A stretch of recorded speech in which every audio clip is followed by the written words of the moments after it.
All set? Good, thank you. Good evening, everyone. I guess I can get started now. The secretary's given me all my instructions for tonight. So, my name is John McDonald. I'm this year's chairman of the Wolfeboro Budget Committee.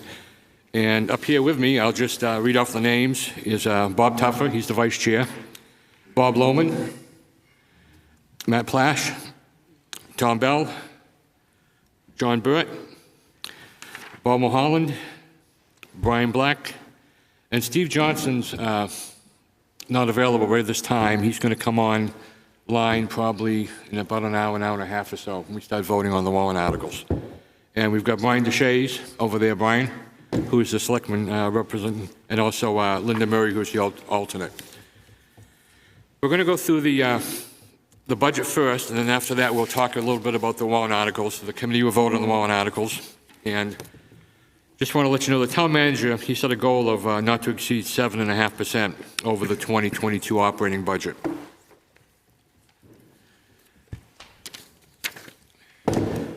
And there's a pie graph of the budget by the fund. You can see the general fund is about 55% of the total budget. We've got the water fund, electric fund, sewer fund, and then the pop whaling, which is 1%.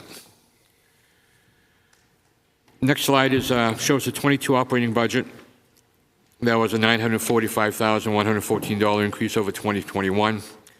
The proposed 23 operating budget is $30,940,766, which is a $1,334,050 increase over 2022. Next line is what the department heads requested. And then we've got the town manager proposed budget. And then we've got the Board of Selectmen proposed budget. And then you've got the Budget Committee proposed budget, which is appears to be higher than the town manager's proposed budget and the Board of Selectmen's proposed budget. And that's mainly due to we didn't have a lot of the numbers, insurance costs and things like that at the time that the other boards did that. Yes, sir. The 22 operating budget and an increase of $28.661 million. Is that decimal? Oh. I'm just curious about the 22 operating budget increase. So the prior year was only $1 million or increase? Yes. Yeah. Okay. Thank you. Yeah. Okay, the next one is we'll start with the budget itself. This is the general government and the executive total budget. See, we had a decrease in the milfoil of $5,750. Anything you see red means a decrease, for a total of $244,647, with a total increase of $6,558 over 2022. And then the town manager's budget, an increase of $9,354. That's due to payroll and benefits. Next one is the zoning board, an increase of $3,120. Down below you'll see where that increase is due to. Advertising, payroll, office supplies, travel meetings, and professional development. And we move over to the planning board. There's an increase of $4,462 for the planning board. Again, shows you where the increase is. Now to the town clerk. Their budget's $220,729, an increase of $6,291. You'll see a decrease in elections and postage. We don't have an election in a primary in September or another election in November. So that's where the decrease is there. Finance department, an increase of $39,241. That's due to payroll and benefits. Consultant fee was down $1,000. Assessing, a total of $154,263, an increase of $6,344. Again, majority of it being payroll and benefits. Tax collector, $336,407, an increase of $1,947. Got a decrease in payroll and benefits and also in the postage.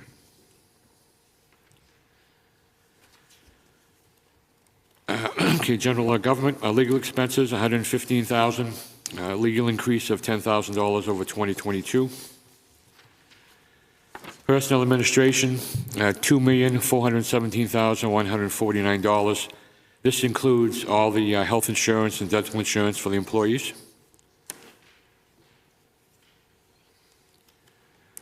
Miscellaneous operating expenses, $5,600, an increase of $100. Planning Department, $150,451, an increase of $7,693. Again, the increase is in payroll and benefits, the majority of it. Brewster Building, $162,809, an increase of $36,012. You can see where the increase is. Heating and oil, $14,184 is the majority of it. And then we're starting to get into some building maintenance as the building ages. Cemeteries, $29,458, the same as last year. Property liability insurance, $183,765, an increase of $15,173. Technology, $304,792, an increase of $24,752. Decreases in the rentals and leases, and also in some training. Police Department, $2,038,865, an increase of $71,556. Decrease of $3,000 machinery and equipment, and also on the maintenance line item. You can see once again that a lot of the increases in the gasoline and heating oil and things like that in most of the budgets. Ambulance service, $275,953, an increase of $8,038. That's a contract item with the town and stewards. Public Safety Building, Fire Department, an increase of $185,138. Total budget is $1,927,961. This was an increase in the payroll and benefits. If you remember last year, we had worked with the fire department there, don't have enough staff, and we agreed to add one new position for the next 3 years. So last year was the first position, this year will be the second position, and next year will be the third position. And that'll bring them up to a full staff that they need to keep the fire department going. Decrease in medical services, building maintenance, $800 decrease.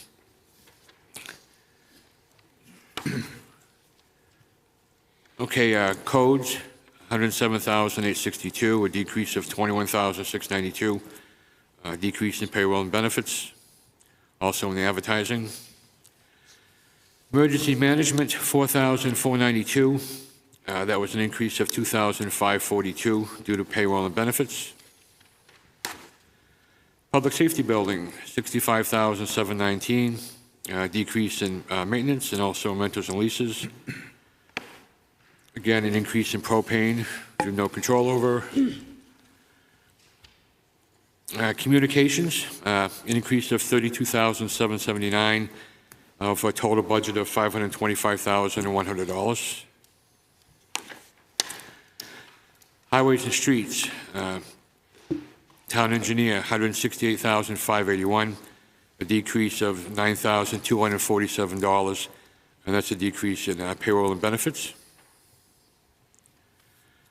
Highways and streets, $1,529,915, an increase of $185,143.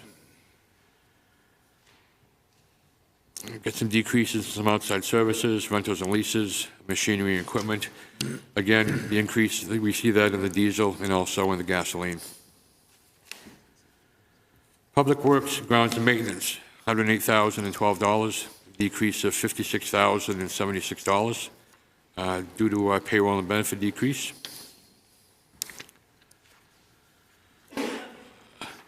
Solid waste, $1,018,021, an increase of $42,958.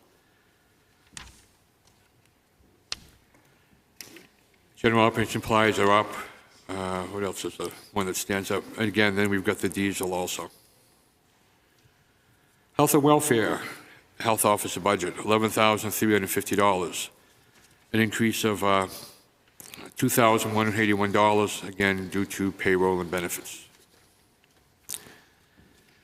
Animal control, $26,781, an increase of $1,644, payroll and benefits, and also some additional training.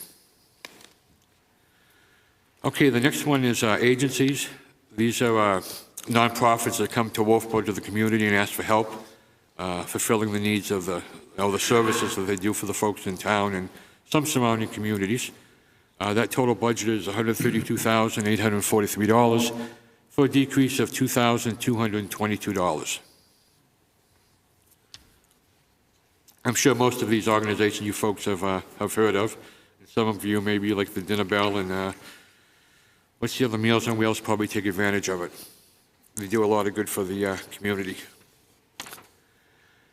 Okay, welfare, $73,852, an increase of $9,504.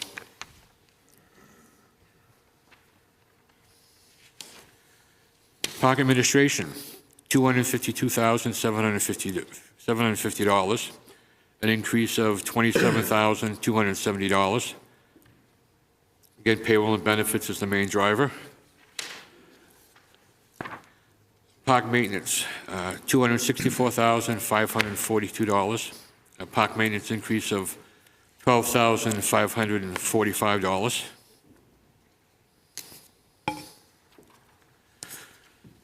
Beaches, $123,480, an increase of $10,904.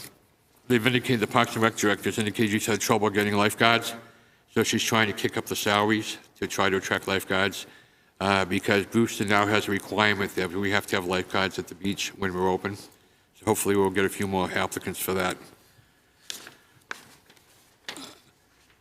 Okay, Abenaki, $172,593, an increase of $33,762. Decrease in programs.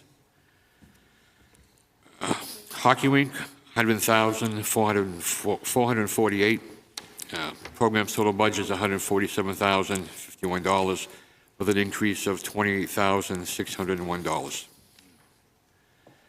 Community center, total budget of $9,198. Community center increase of $1,383. Again, heat and oil. Town docks, a total budget of $18,060. That's an increase of $9,231. If you were down to the town docks this past summer, you probably saw folks helping people tie up the boats, and that's what this money is going to be used for. It seemed to work out real good. I don't know if you guys had any positive feedback from it or not, but I know I did, and a lot of the other members, and also the selectmen had a lot of positive feedback that it was a good program. Okay, library, $559,359, increase of $61,544. Got some decreases in the furniture, COVID expenses, telephone, custodial, increase again in the payroll and benefits. Patriotic purposes, $11,236, an increase of $4,144. Fireworks, $13,000, which is the same for the as last year.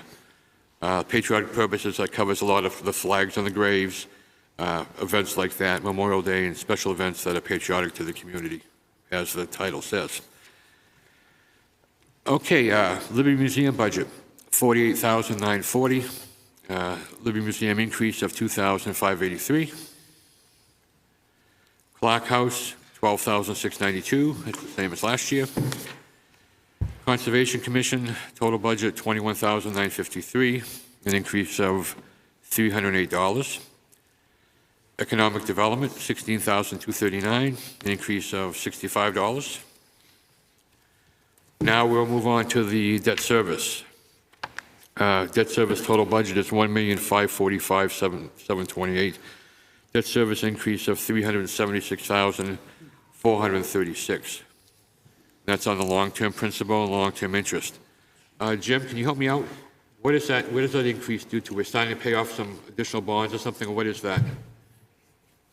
Repeat the question. What is that increase due to? We're starting to pay off, I can't remember if we're starting to pay off some more bonds or what the... Boiler renovation and expansion project. Okay, that's why it's going up? And the dock Okay, I wasn't quite sure if that was the reason or not. Okay, operating transfers out, intercompany transfers, $537,340. It's a decrease of $16,955. Capital outlay, $164,424. That's an increase of $117,845. And then if you go down the list, you'll see some of the things that are proposed for the capital outlay. Some upgrades to the current fireboat, motor replacement on the smaller fireboat, some improvements to the Park and Recreation baseball field down at Foss Field, Parks and Recreation Brewster Beach septic improvement, tax collector billing software, and some technology upgrades for a total of $164,424. Okay, here's kind of like a general fund increase. 2023 general fund operating budget, $16,931,587.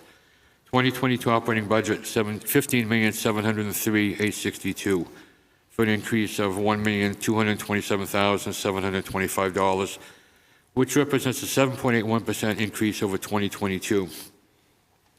Here were the drivers of why everything's going up. The salaries, medical and dental insurance, property liability insurance, gasoline, diesel, and propane, the debt service, live driver increases to $777,505. Capital outlay increases are $117,545. Okay, now we're going to the Warren Enterprise Fund. Health insurance, $135,268. Go down through the list. The proposed budget was $1,713,227. The 22 approved budget was $1,753,996, for a decrease of $40,769 on the Warren Enterprise Fund. Water distribution total budget is $1,010,287 for an increase of $83,380. Looks like the increase is pretty much all over the place. Debt service, a little bit of gasoline, mostly things that we can't control. Water treatment debt increase, a decrease of $75,059. $517,113 is proposed budget for 2023. You can see you've got the decreases are in the red: payroll, benefits, telephone, uniforms, debt service, some safety equipment, and also some propane.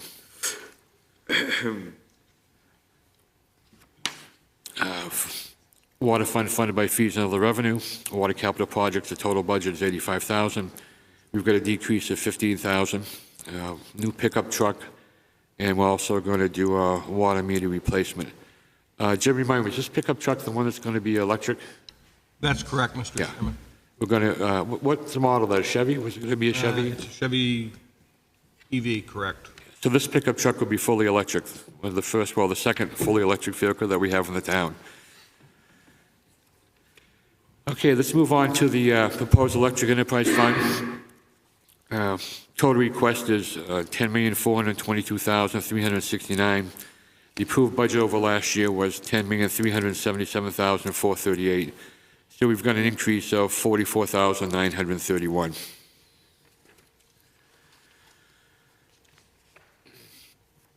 Electric administration is $1,084,054. The increase is $67,691. Again, the decreases are in the red, and the increases are in the black. Electric distribution, $2,256,564. This is an increase of $64,436. Again, decreases are in the red. Got some dropping in the debt service and vehicle maintenance. Proposed electric enterprise fund funded by fees and revenue. Electric generation, total budget is $6,751,960. This is a decrease of $143,008. Drop down in consultants and then also in the electricity itself.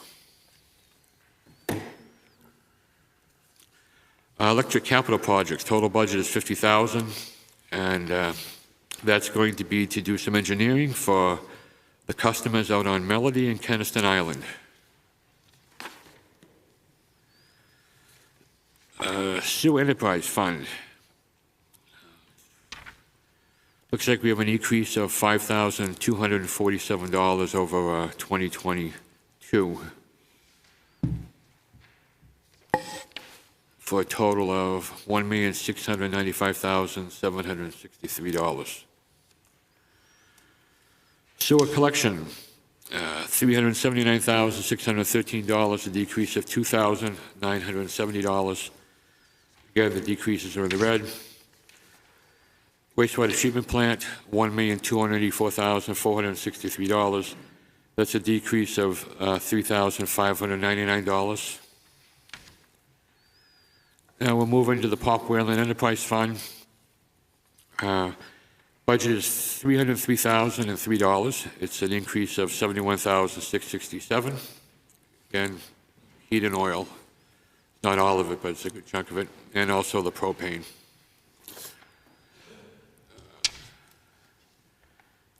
Capital outlay. General fund, 2022 voted $15,703,862.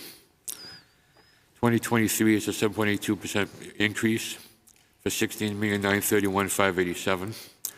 Water Enterprise Fund is an increase of $28,015, which is a 1.75% increase in 2023. Electric Enterprise Fund is a decrease of $5,668, which is a 0.5% decrease. Sewer Enterprise Fund is an increase of $11,280 for 0.67% increase. Park Whalen Enterprise Fund is a $72,098 increase, or 31.22% increase over 2022. Total budget increase is $1,334,050 for 4.51% from 2022.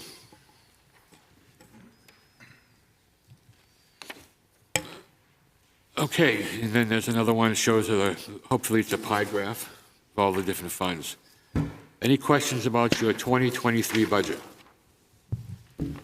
I want to thank all the department heads and the police commissioners and the Board of Selectmen and Jim Pinio and Casey for the hard work on trying to keep these numbers down. As you can see, there was a lot of stuff that we have no control over, especially the fuel and propane and the insurance and a few other things. There is going to be one other new position. Where's our Parks and Rec Director? That's, which department that's going to be with mowing, right, for cemeteries? Parks Maintenance, yeah. There's a new position that's going to be created there that's going to help out taking care of the cemeteries and filling in some other spots with Abenaki and the Pop Whalen and a few other things. Any questions about the budget before we jump into the warrant articles? Okay, would you have Steve Johnson? Is he available? We were going to vote after each one. After you do each one. Yeah.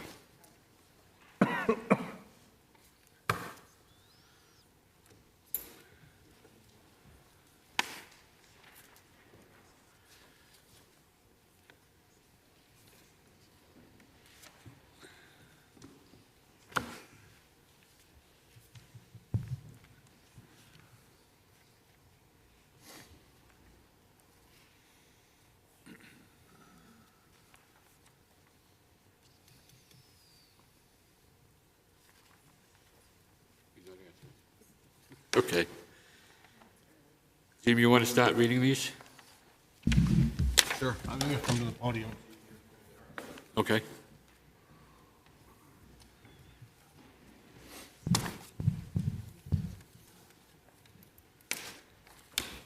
Okay, so we have not included all of the backup information on this. You guys have reviewed all of that. Yes. This is simply going through the warrant articles. So we'll go through the bond first. These have not been solidified as to the order yet. So I'll go ahead and read the public safety building renovation and expansion bond. See if the town will vote to raise and appropriate the sum of $12.5 million for the purpose of structural replacement, expansion and renovations and equipment replacement of the public safety building. Further, to authorize the issuance of not more than $12.5 million in bonds or notes for this purpose in accordance with the provisions of RSA 33, the Municipal Finance Act, and to further authorize the Board of Selectmen to issue, negotiate, sell, and deliver such bonds or notes and determine the rate of interest thereon and the maturity and other terms thereof, and to authorize the Board of Selectmen to apply for, obtain, and accept federal, state, and other aid, grant, and donations, if any, which may be available for said project, and that may reduce the amount to bond and comply with all laws applicable to said project, and to authorize the Board of Selectmen to take any other action or pass any other vote relative thereto. Estimated tax rate impact 2023, 0 cents per thousand of assessed valuation. 2024, 51 cents per thousand of assessed valuation. 2025, 51 cents per thousand of assessed valuation. Recommended by the Board of Selectmen by a vote of 5-0, and this would require a 3/5 majority at the voting. Thank you, Jim. Does anybody in the audience have a question about this? Okay. Any discussion, any further discussion from the Budget Committee on this warrant article? Any questions, if anybody, concerning the warrant article? Okay, can I get a motion concerning this warrant article? Motion to recommend. Bob? You made the motion. I'll second it.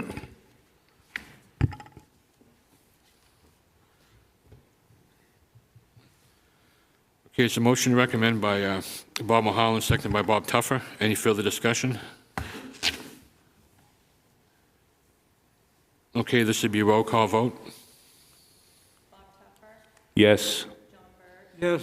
John McDonald, Yes. Tom Bell, Yes. Bob Mulholland, Yes. Brian Black, Yes. Matt Plash, Yes. Bob Lohman. Yes. Steve's not online Okay, yet, so 8-0? 8-0. 8-0. 8-0-0. That's recommend a vote of 8-0-0. Okay, next one. Next one is the Libby Museum renovation and expansion project.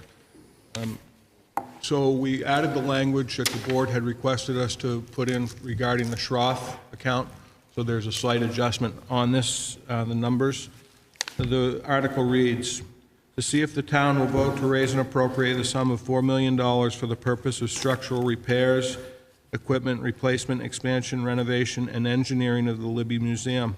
Further, to authorize the issuance of not more than $1,425,000 in bonds or notes for this purpose in accordance with the provisions of RSA 33, the Municipal Finance Act, and to further authorize the Board of Selectmen to accept at least $2.2 million in donations from the Friends of the Libby Museum for this purpose, and further to authorize the withdrawal of $305,000 from the previously established Libby Museum Expansion and Renovation Capital Reserve Fund. Also to authorize the Board of Selectmen to withdraw funds from the Betty Jane Schroth Libby Museum Endowment in the amount of $70,000. Also to further authorize the Board of Selectmen to issue, negotiate, and deliver such bonds or notes and determine the rate of interest thereon and the maturity and other terms thereof, and to authorize the Board of Selectmen to apply for, obtain, and accept federal, state, and other aid, grant, and donations, if any, which may become available for said project, and that may reduce the amount to bond and comply with all laws applicable to said project, and to authorize the Board of Selectmen to take any other actions or pass any other vote relative thereto. Estimated tax rate impact for 2023, 2023, 0 cents per thousand of assessed valuation. 2024, 8 cents per thousand of assessed valuation. 2025, 8 cents per thousand of assessed valuation.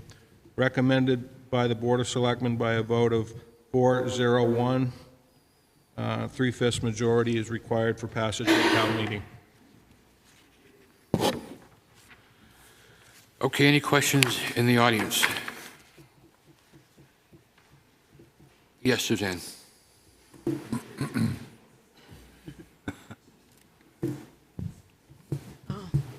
Just for your information, Suzanne Ryan, the Capital Improvements Committee voted, I believe there's 7 members, voted 7 in favor, I believe it was 1 no. And the Heritage Commission unanimously support this project and have sent a letter to the Board of Selectmen. Thank you.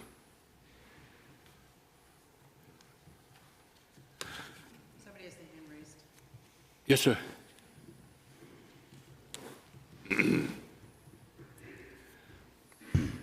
My name's Jody Person. I've been using the parking at the Libby Museum for, I don't know, 20 years. You know, I feel pretty bad that the building wasn't kept up. I don't know if anybody remembers, but a few years ago, didn't we do this renovation and expansion project? And it passed by the vote with the people, and then they didn't raise their money, and now here we are again. I don't believe they have the $2.2 million raised, and I just think before you guys make your vote up here, you know, I think it's irresponsible to go ahead with a project like this with not having that 2.2 million actually raised, and you know, I can't believe that here we are again with this same project, and now it's more money, and you know, again, I use the parking. I took my granddaughter there not too long ago. You know, I'm between a rock and a hard place, so I just can't. I don't understand it, but I mean, I think it's really irresponsible to go ahead with this expansion project without the money being raised. And, that's all I have to say. Thanks. Jody, if I told you they had the money, would you change your mind? What? If I told you that they had the 2.2 million, would you change your mind? No, because I might just change my mind then and say if they got $2.2 million, they can go a long way with that project in that building. If they had $2.2 million, that can go a long way, I think, on that property and that building. Okay. Being said. Thanks, Jody. Appreciate it. I'm sorry, Tom, do you have a question? Did you have a question? Well, I think, isn't there a co-sharing agreement with the town and no. Isn't there a co-sharing agreement between the town and the Libby Museum that if they raise a certain amount, we'll also? Yeah, is there someone from the Libby? Yes, sir.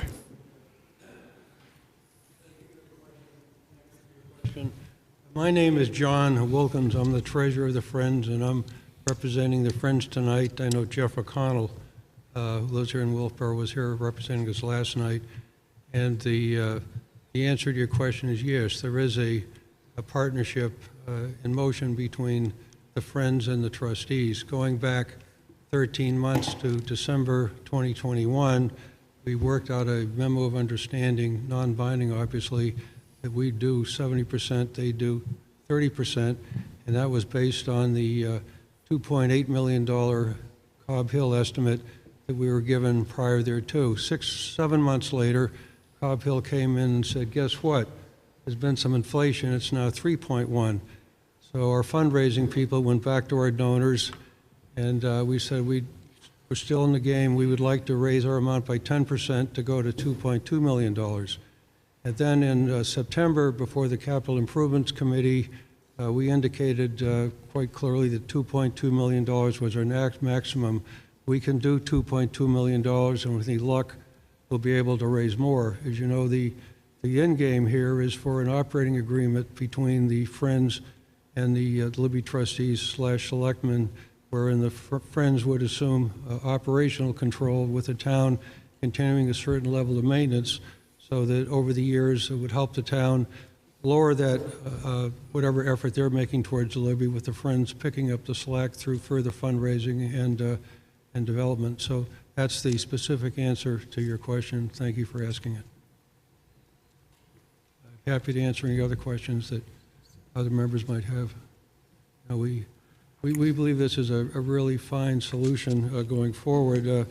I think last night a similar question was asked about the split, and I think one of the selectmen, I think Linda Murray, said costs are higher than estimated, so it's time to move on and look at the opportunity that this proposal it presents to the town and really a long-term solution so we have a first-class natural museum history in town.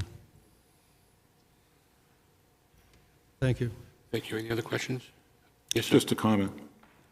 The $2.2 million in the question that was asked last night, one of your people said that you had the 2.2 pretty much locked up, if I heard him right. Is that correct? As we speak, we have two. We've had an extraordinary challenge pledge to our group that $150,000 will be put up if we raise 100. That's a 1.5 match for any gift that came in after December 28th. So, for example, we've had over 500 gifts come in over the last couple of years, and that excludes people buying plants at our plant sale in the fall and the spring. So someone who sent in $300 gets a $450 match immediately. We are more than confident that we can meet the match, which will actually put us a little over 2.2. Okay. Having said that, the MOU that we had in place, and I say had because it is no longer in place, reading the way these numbers are, because it was set at 70-30 originally, the original memorandum of understanding. If you do the math on this one, we're going to be, Friends of the Libby will be at 56% of the $4 million that's proposed. The town will be at 44%. So in other words, we have just increased our commitment 14%.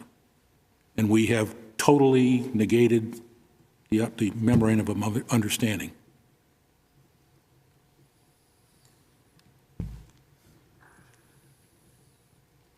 That's it. In the agreement, it was also stated that inflation had not been taken into account, and we sort of believe that it's time to move on, not worry about percentages. I believe the current percentage on whatever the number is the highest private donation that's ever been made to a public-private partnership in the town of Wolfeboro, unless I'm mistaken. I think the library number was lower, and I think other numbers have been lower as well. So this is I appreciate your question, sir, but I think it's a very substantial commitment. Thank you for asking. Thank you, sir. Thank you. Any other comments or questions? Brian? Again, to that gentleman's concern, I think the question was raised last night about what would happen if the Friends did not come up with their 2.2 commitment. And I believe Linda had indicated that if the town could not get the balance bonded if that 2.2 were not in place. Is that correct? Guaranteed. They couldn't guarantee it. And the Friends of Hopwell got a bank to guarantee that they would come up with the amount. So if they were quite short, all they had to do was get the bank to guarantee it. And that would be a condition of whether it would be able to be bonded. And theirs was 2.7 million. The total donation to the project, correct? Hopwell. Yes. So that's the largest private donation to the town to date. Okay, any other questions? John?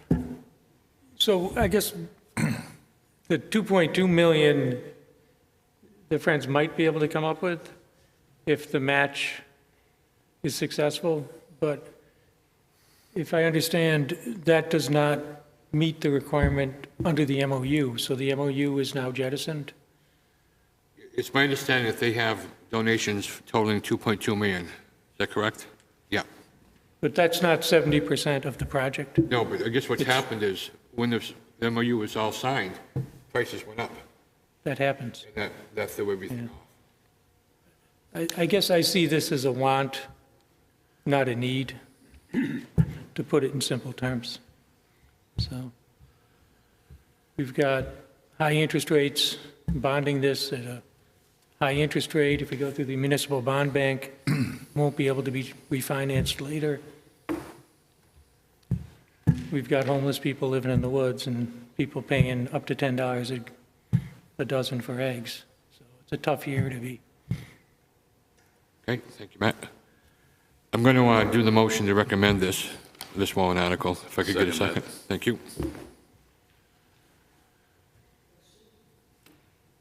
Yes.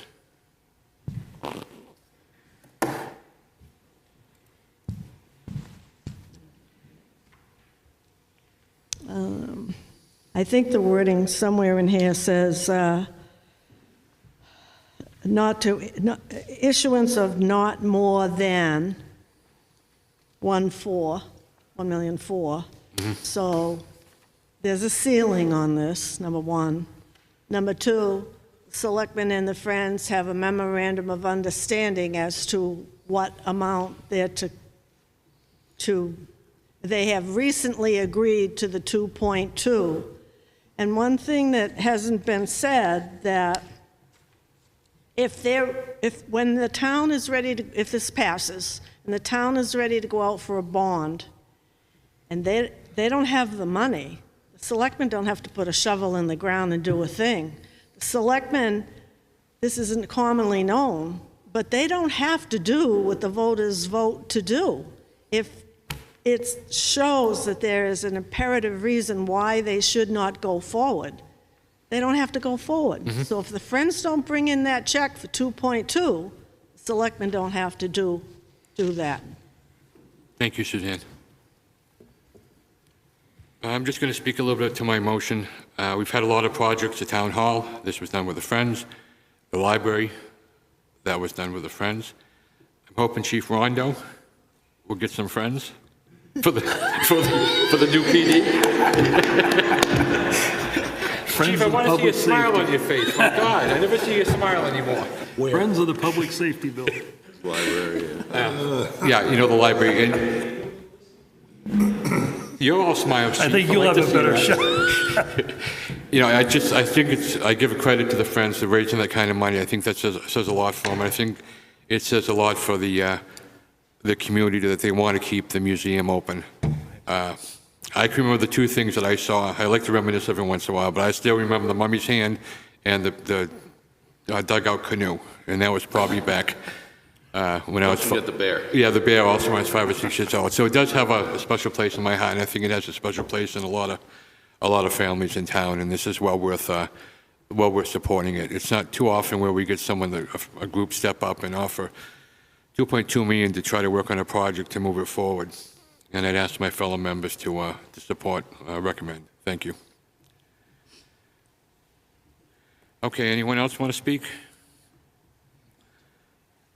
Okay, I guess yes, Yeah, I do. I just think a good point was made last night that there's, I'm sure there's a large portion of the population that feels that the town shouldn't be involved in the museum business. Unfortunately, because of the Dr. Libby Trust, the town has a responsibility to that building.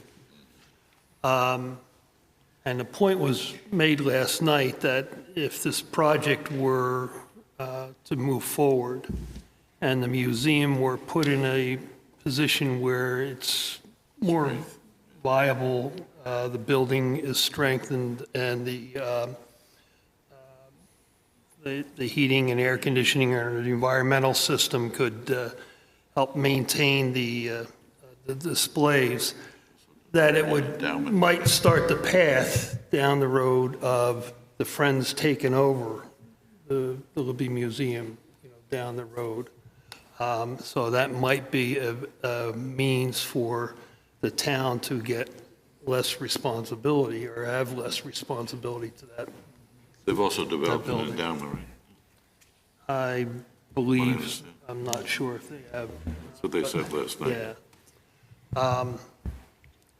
So I think it's an uphill battle because I think there is a number of people that don't feel that the town should be in the museum business, but this might be a means to eventually have the town back away a little bit. John?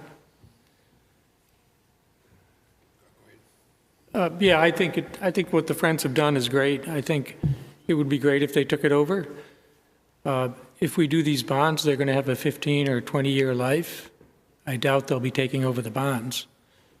The taxpayers will be paying that. The town still owns the asset, the building. Town doesn't own the asset, though. The trust owns the asset. Well, It's, I don't think that's a red herring. I think that's a legal distinction that's meaningful. And I raised this at the selectmen meeting. I don't think the Finance Act contemplates municipal bonds being issued to support something that the town doesn't own. But I don't know that others agree. I haven't seen a legal opinion that says we can do it. I've asked others in the state, and I haven't seen an example of where it's been done. Perhaps someone's going to speak on that, but... I'd be happy to. In fact, in 1956, when the previous trustees succeeded, the town voters in Wolfeboro voted to accept the responsibility of the trust and everything flowing there too. And to the last point this gentleman just made, the long-term hope and goal, we have put together an operating plan, business plan to start moving operations and control from the town, running the museum to the Friends, and then reduce the town obligation on a long-term base. And I think the point made that this would get the town out of a business that it would just as soon not be in could be accomplished. You know, that's the end game.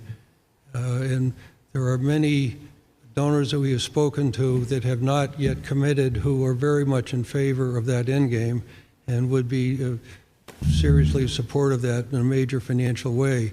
But step one is the solution that we have before you tonight to get the restoration underway, get the business plan development, and work through the details with the trustees, make it a real jewel for the community and actually for the area. I mean, years gone by, there was a lot of educational programs being run there, which haven't been because of the disrepair of the building, and some safety issues, reviewing black spores in the wall, et cetera, et cetera.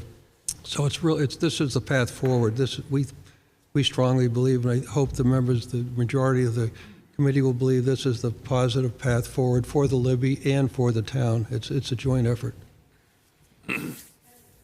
Thank you. I'm sorry, Jim, go ahead.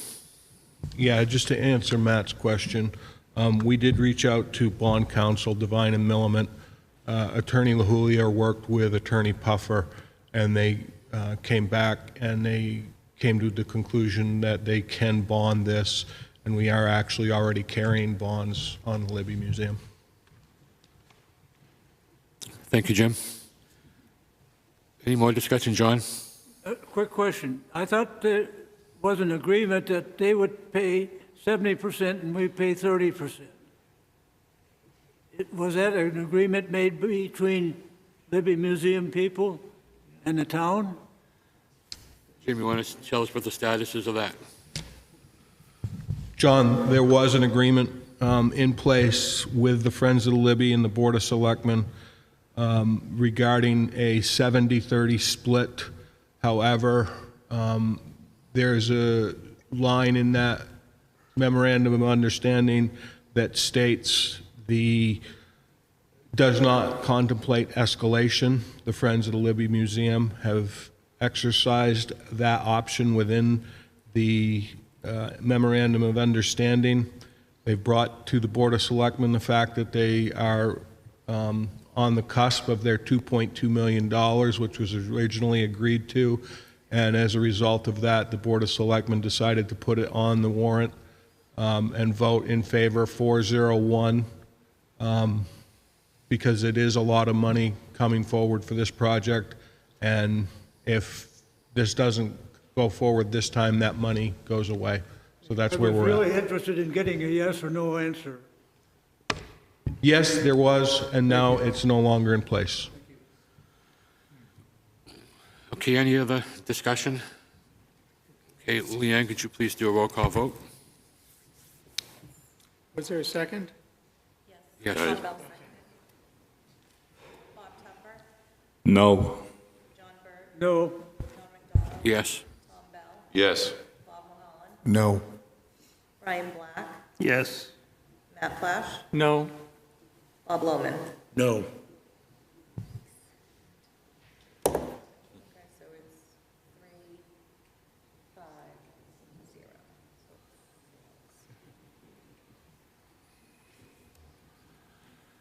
Okay, that motion fails. Is there a motion, any other motions? John, do you need a motion to not recommend, or? I think it's automatically going to go into Okay, not thank you. recommend. Will that do that, Jim, or do we need to do that? Steve Henry. He's not available. We do need a motion?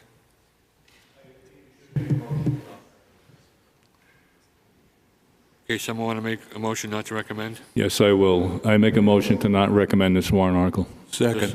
Second. Bob Lohman. Bob Tuffer, Yes. John Burt, Yes. John McDonald, No. Tom Bell, No. Bob Mulholland, Yes. Brian Black, No. Matt Plash, Yes. Bob Lohman. Yes. So now it's the opposite. So it passes. 5-3.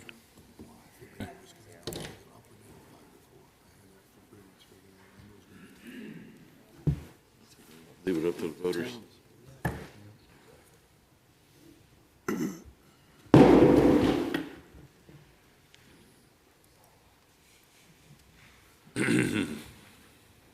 Next one, please. Okay, the next warrant is the water main replacement, South Main Street at Center Street to the Smith River Bridge, State Revolving Loan Fund. To see if the town will vote to raise and appropriate the sum of $2 million for the purpose of replacing vintage water mains on South Main Street from Center Street to the Smith River Bridge. Funds shall be utilized for engineering fees and water line replacement. The amount of $1,690,000 shall be funded from Water Enterprise Fund.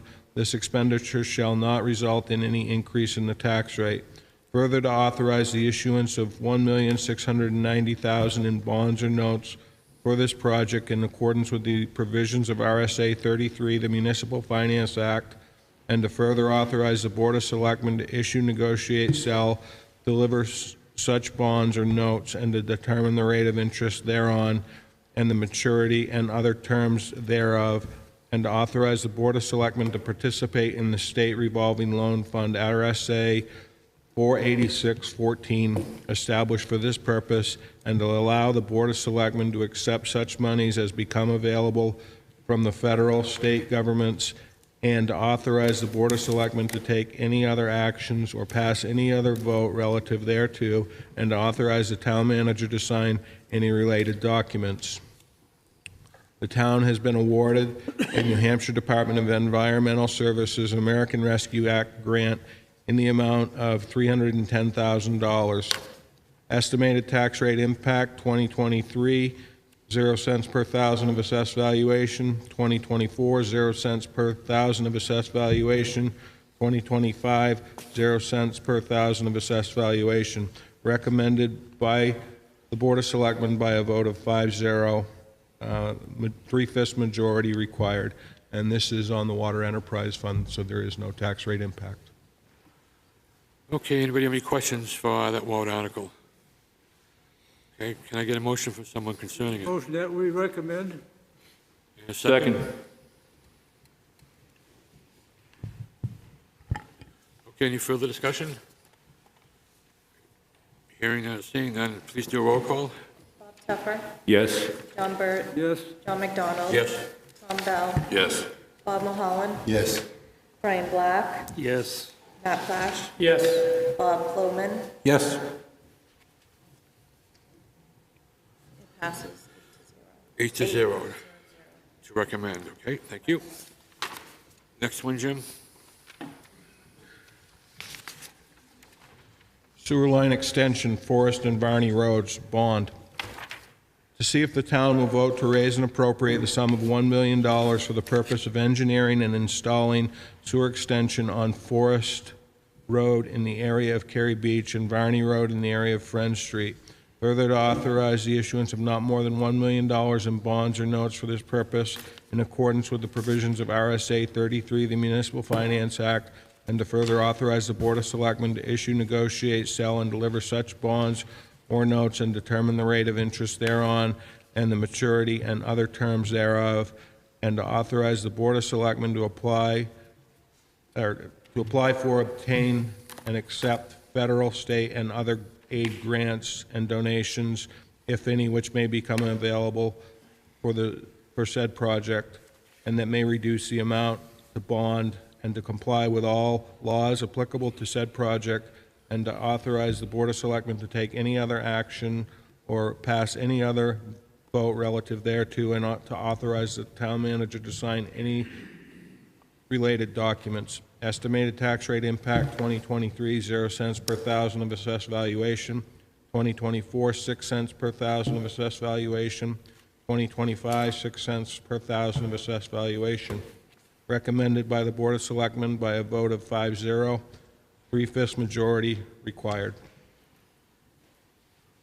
Thank you, Jim. Any discussion on this warrant article? Can I get a motion concerning this one? Motion to recommend. Second? Second. Any further discussion? Approve.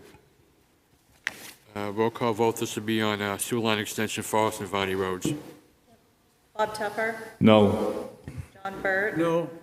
John McDonald, Yes. Tom Bell, Yes. Bob Mulholland, Yes. Brian Black, Yes. Matt Black, Yes. Bob Lohman. Yes.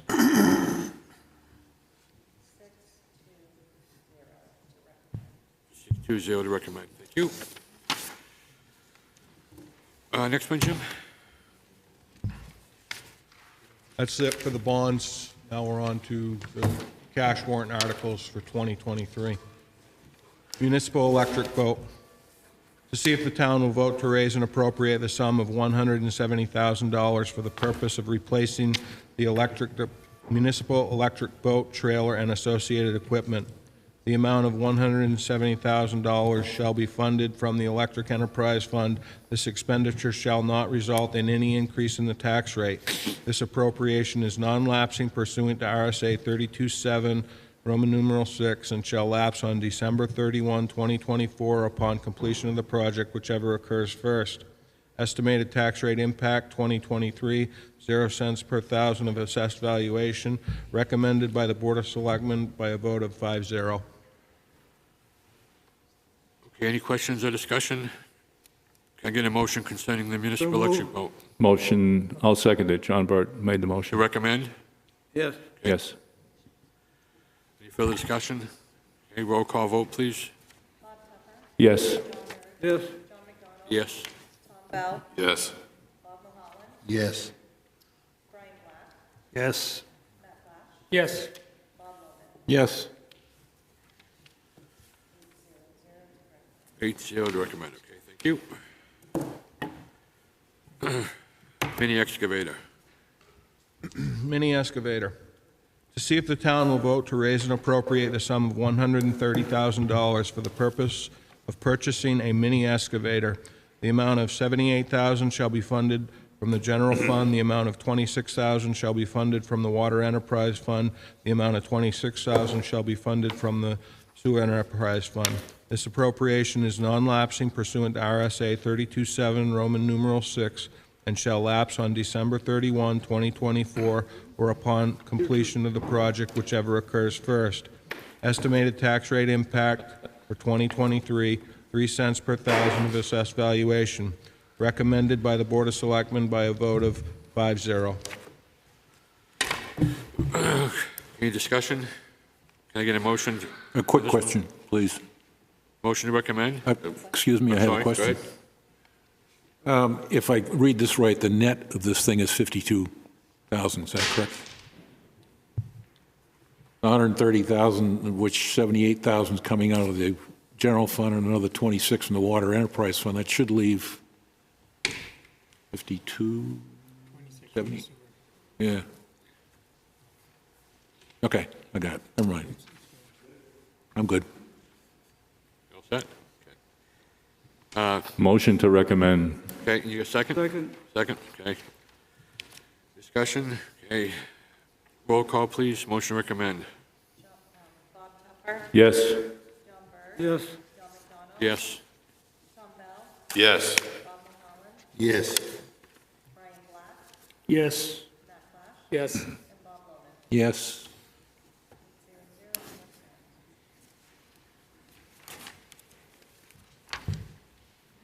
absent. Sewer pump station upgrades. To see if the town will vote to raise and appropriate the sum of $648,000 for the purpose of paying increased costs of engineering, equipment, construction, and inspection of the Laner and Mill Street sewer pump stations. This appropriation is non-lapsing pursuant to RSA 32.7, Roman numeral 6, and shall lapse on December 31, 2024, upon completion of the project, whichever occurs first. This project shall be paid from state aid grant in the amount of $648,000 over the next 5 years from the RIB project, which would result in no tax rate impact. Estimated tax rate impact 2023, 0 cents per thousand of assessed valuation, recommended by the Board of Selectmen by a vote of 5-0. Okay, any questions on sewer pump station upgrades? Question. Yes? Does this relate to the last year's warrant article? If you would clear that up, please. Yes, this is related to last year's warrant articles. What we've discovered, two items. One, previously the Laner Street Pump Station was going to be designed and engineered as an as-built project in-house. However, we're not able to accommodate that based on DES regulations and simply increased costs. Thank you. Any other questions? Okay, can I get a motion concerning this So one? moved. In a second? Second. Any discussion? Okay, the motion is to recommend. Roll call vote, please. Bob Tupper, Yes. John Burr, Yes. John McDonald, Yes. Tom Bell, Yes. Bob Mulholland, Yes. Brian Black, Yes. Yes. Bob Logan. Yes. Okay, that passes 8-0. Police vehicle replacement. To see if the town will vote to raise and appropriate the sum of $66,000 for the purpose of a police cruiser replacement vehicle and ancillary vehicle equipment, with $5,000 from the police detail revolving fund created by Article 23 in 2006, which has accumulated from special details in prior years. Additionally, this warrant article also grants permission for the Wolfeboro Police Commission to dispose of one existing cruiser by sale, auction, trade, or disposal, with any proceeds to be returned to the town's general fund. Estimated tax rate impact 2023, 3 cents per thousand of assessed valuation. Recommended by the Police Commission by a vote of 3-0. Recommended by the Board of Selectmen by a vote 5-0. Okay, any questions on police vehicle replacement? Can I get a motion concerning this warrant article? Motion to recommend. Second. Any discussion? Okay, roll call vote, please. Bob Tupper, Yes. No. Bert, No. John McDonald, Yes. Tom Bell, Yes. Bob Mulholland, Yes. Brian Black, Yes. Matt Blatt, Yes. Bob Logan. No. 6-0 to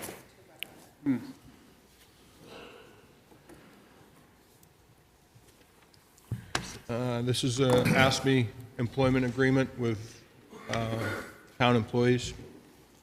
See if the town will vote to approve the cost items included in the 2-year collective bargaining agreement reached between the Board of Selectmen and Local 534 of the American Federation of State, County, and Municipal Employees, ASME, which calls for the following increases in salaries and benefits at current staffing levels of 43 employees. 2023 wages, $86,963. Benefits, $20,870 for a total of $107,733. 2024, $60,917 for wages, benefits $14,475 for a total of $75,392. And further to raise and appropriate $107,733 for the current year, such sum representing the additional costs attributed to increases in wages and benefits required by the new agreement over those that would be paid at current levels. Estimated tax rate impact 2023, 4 cents per thousand of assessed valuation. Recommended by the Board of Selectmen by a vote of 5-0. Thank you, Jim. Any questions on the AFS-CME contract? Can I get a Motion to recommend. And a second? Second. Okay. Further discussion? Seeing none, roll call, please. Yes. Yes. Yes. Yes. Bob Mulholland, Yes. Brian Black, Yes. Matt Blash, Yes. and Bob Lohman. Yes. Thank you. Police union contract. To see if the town will vote to approve the cost items included in the 2-year collective bargaining agreement reached between the town and Local 39 of the New England Police Benevolent Association, NEPA, which calls for the following increases in wages and benefits at current staffing levels of 17 employees. 2023, wages $44,843, benefits $19,936, for a total of $64,780.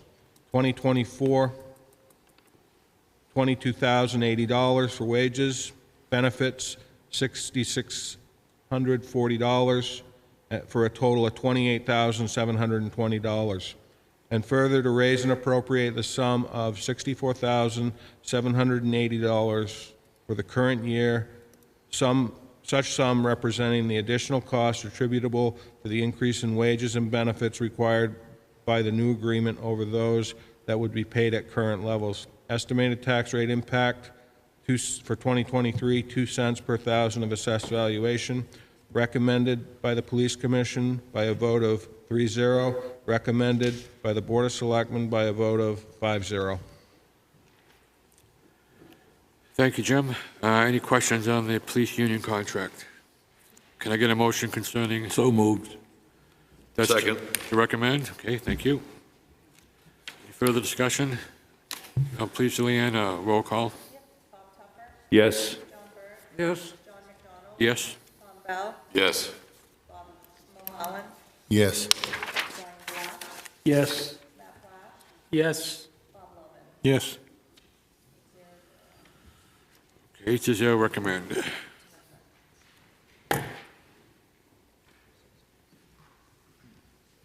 Town road upgrades. To see if the town will vote to raise and appropriate the sum of $850,000 for the purpose of upgrading and engineering for town roads, sidewalks, and drainage systems. To authorize funds in the amount of $850,000 from the town's unassigned fund balance.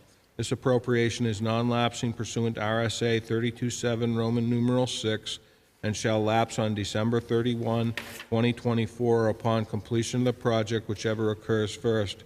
This appropriation shall not result in any tax rate increase.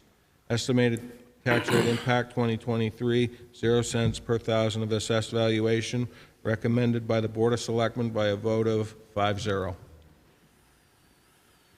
Thank you. Any questions on town road upgrades? Can I get a motion concerning that? Move to recommend. Second? Second. Okay. Discussion? Roll call vote, please. Yes. Yes. Yes. Yes. Yes. Yes. Yes. Yes. Thank you. Green Street upgrades. To see if the town will vote to raise and appropriate the sum of $530,000 for for the purpose of upgrading Green Street. Funds shall be utilized for engineering fees, stormwater drainage systems, the replacement of water and sewer mains, and rebuilding the roadway. $100,000 from the Water Enterprise Fund shall be for the purpose of engineering and replacing vintage water mains which service Green Street. $430,000 from general taxation shall be for the purpose of engineering and replacing the existing sewer main in Green Street, stormwater drainage systems, and rebuilding of Green Street. This appropriation is non-lapsing pursuant to RSA 32.7, Roman numeral 6, and shall lapse on December 31, 2024 upon completion of the project, whichever occurs first. Estimated tax rate impact 2023, 18 cents per thousand of assessed valuation. Recommended by the Board of Selectmen by a vote 5-0. Thank you, Jim. Any questions on Green Street upgrades? How about a motion? Motion to recommend. Second? Second. Discussion? Roll call vote, please. Yes. Yes. Yes. Yes. Yes. Yes. Yes. Yes.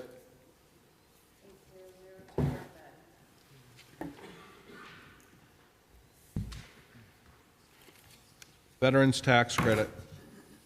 Shall the town of Wolfeboro vote in accordance with RSA 7226A to readopt the provisions of RSA 7228-2 previously adopted for an optional veterans tax credit at $500 per year. If readopted, the all veterans tax credit previously adopted will also be $500 per year, the same amount as the optional veterans tax credit. If readopted and approved, this article shall take effect for the 2023 tax year. Recommended by the Board of Selectmen by a vote of 5-0. Okay, any questions about this article? Got any veterans on the veteran? John? I'll second it. No, you're a veteran. Oh, no. I just want, we got a couple of veterans, right? I just want people to know that. Yeah. Okay. Thanks for your honesty, John. Okay, so who wants to introduce the motion? I'll do that. We do that, okay. In a second? Approve. Second. Okay, thank you. Any further discussion? Okay. Roll call vote on veteran tax credit, please. Yes. I abstain. Yes. Yes. I'll abstain. Yes. Yes. Abstain.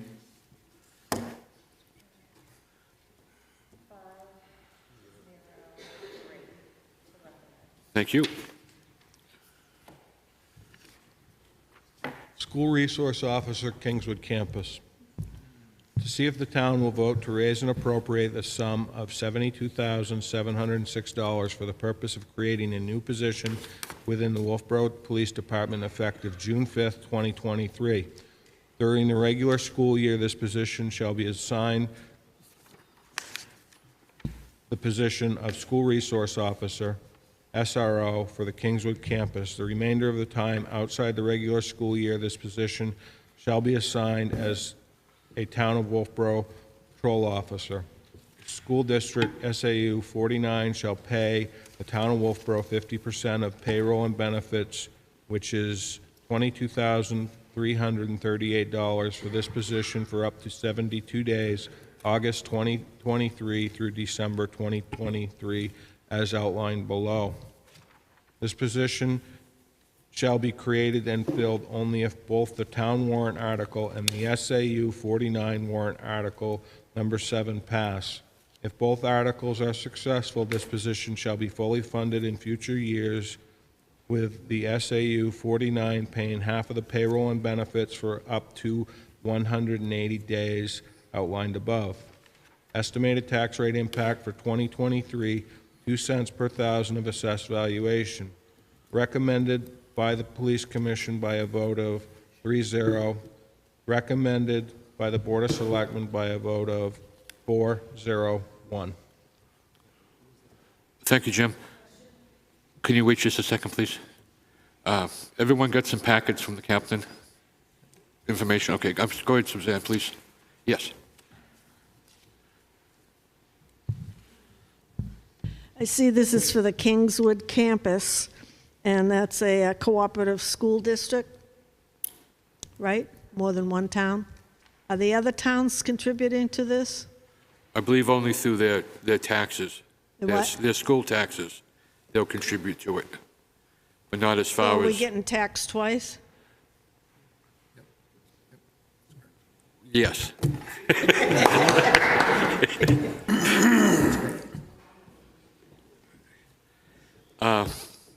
Any other questions? All set? I would like to understand that, getting taxed twice. Wolfeboro, you mean? Yeah, we're paying on paying our school end, taxes. and we're paying the school tax. Because it's a Wolfeboro officer. Yeah. I just have a question for the chief or the captain. I understand you're currently funding a part-time position already at the 2 elementary schools, is that correct? And can you address why you see that as a priority over the middle school position that you're seeking? In other words, why couldn't that part-time or half-time person be utilized at the middle school to address the needs there?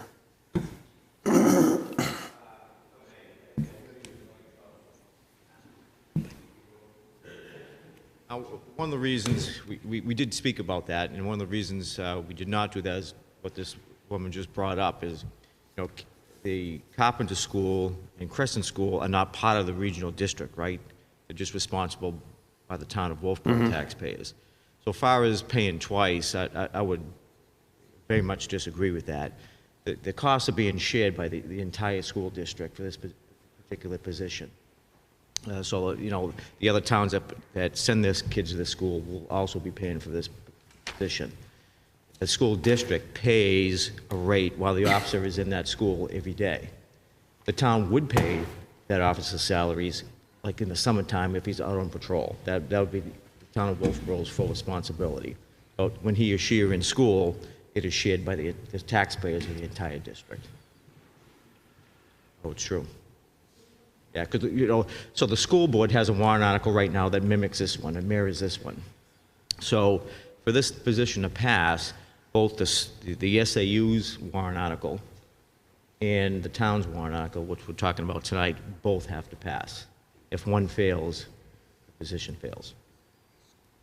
Thank you, Commissioner. Yeah. Any other comments? Yes, sir. I just want to clarify one thing that the commissioner said. I assume it was a slip of the tongue. Carpenter and Crescent Lake are paid for by all the taxpayers in all 6 towns of Governor Wentworth Regional School District. So the school district taxes all 6 towns, and the money is pooled and pays for all the schools. So it's not, Crescent Lake and Carpenter are not just paid for by the Wolfeboro taxpayers. I think his point was that he was trying to say that the town is not getting reimbursed, or they say the school district is not sharing the cost of that half-time SRO that they're utilizing at the... Yeah, that's to my understanding, yeah, that's 100% correct. But I just wanted to clarify that it's not Wolfeboro just paying for those schools. But and there's then the certainly SRO just nothing to coming from prevent. that. Yeah. Right. So Nothing the to prevent part-time that. SRO is fully funded by Wolfeboro's police budget, and the schools themselves, Carpenter and Crescent Lake, are funded by Governor Wentworth Regional School District, all 6 towns. Just to make that distinction there. The Chief will probably clarify some more. Thank you. Thank you. That's all correct. So, Brian, in getting to your question specifically, we're kind of doing that right now. The police commission decided that they wanted to take the juvenile services officer, which was also serving as our juvenile prosecutor, and repurpose that into a school resource officer to cover down on Carpenter and Crescent Lake schools, and also, until we could get this put before the voters, cover down and help the one school resource officer, full-time officer at the middle school. Remember, that officer also has an additional duty of prosecutions, which means that, and/or services coordination with JPPO. So what that means is that they're away often from that campus. All right, either doing his duty at the two elementary schools, and/or going up to court and processing all that paperwork and everything else that has to happen. So we are doing that. We're doing exactly what you suggested, but it's a workload issue, right? I got more work than I have people, and I need this position. Thank you.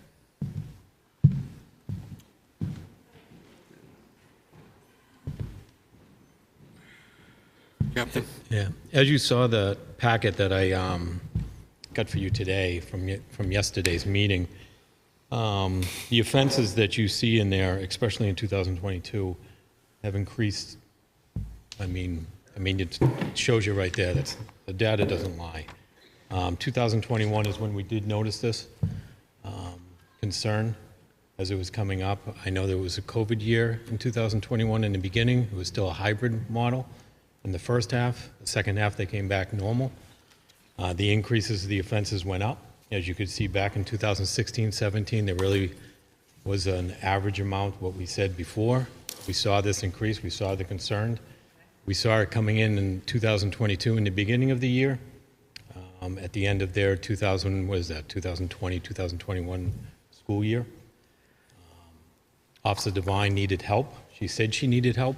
She had too many cases. We actually brought somebody up there to help her with those cases. As you see this whole year going into the end of it, the total offenses is 198. So. Question of the captain. Yes. This analysis that you did is just for the Kingswood campus? Yeah, it's the complex. Of the high school and middle school, That is basically. correct. Right. Thank you. Yes, John? Question. 100% of the cost of this officer is going to be paid by Wolfeboro? No. No? No, it's half-half. Half the school, SAU, half of the SAU, they have a warrant article that mirrors this, and then half of it comes from this warrant article today. Is any money coming in from the other towns? They have their own warrant article, the school board does, during the voting. For So the same SAU, person? yeah, so the SAU has a warrant article that mirrors this one. Pays half of it. And so Wolfeboro's going to be reimbursed for part of the cost of the officer? That is correct. The same what we have right now in place. Thank you. Anybody else? Yeah, I have a question. Is this going to involve an increase in the staffing at the police department? Is that what we're getting at here? Well, that would be, because this would be an additional officer. Okay. It's okay if I ask the question, right? Yeah. So what, other than this, do we have a number as far as non-school year wages are concerned to know what it really is going to cost the taxpayer? Yes, you probably can't see it up there, but in a full year, it would be about $38,828, which is called town policing. It's in the right-hand side 2024 box because of that. It's in the packet in small print in the middle of the, right. Yeah, in the bottom right My there. warrant article is read out. It's been redacted. Yeah, so it's in that, it's that right column, third line. Okay. Anyways, it's I got it. it's I about understand. Okay. $39,000. Yeah, so in the summertime, yes, it becomes a I'm with our you. police All right. officer and helps us with our. So we're looking at around 38 grand Yes. That's that the correct. town will pick up as a police officer, period. Okay, No, it's got to thanks. be more than $38,000. No, First year. a lot more. That's for this year, right? That's for like 6 months or 7 months. That's not for the full year. No, but that's when the person is just being an officer, In the summer months. and we get 100%, it's the summer months. Just the summer. So not doing anything up at the school, Okay. which helps us with our tourists and everyone that comes in the summer months. So the full year costs are reflected in the far right column, the 2024 cost?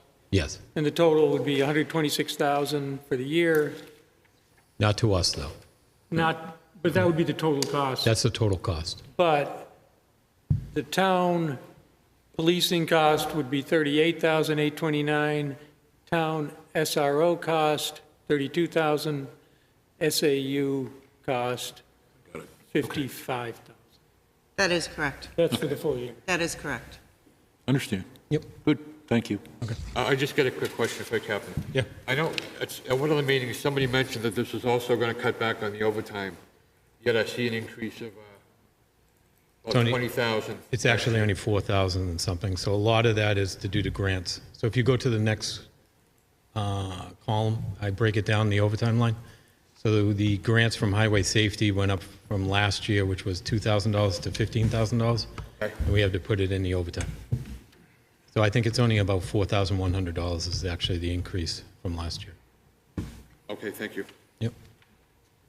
Okay, any other discussion on school resource There's a officer? gentleman there. I'm sorry, yes, sir.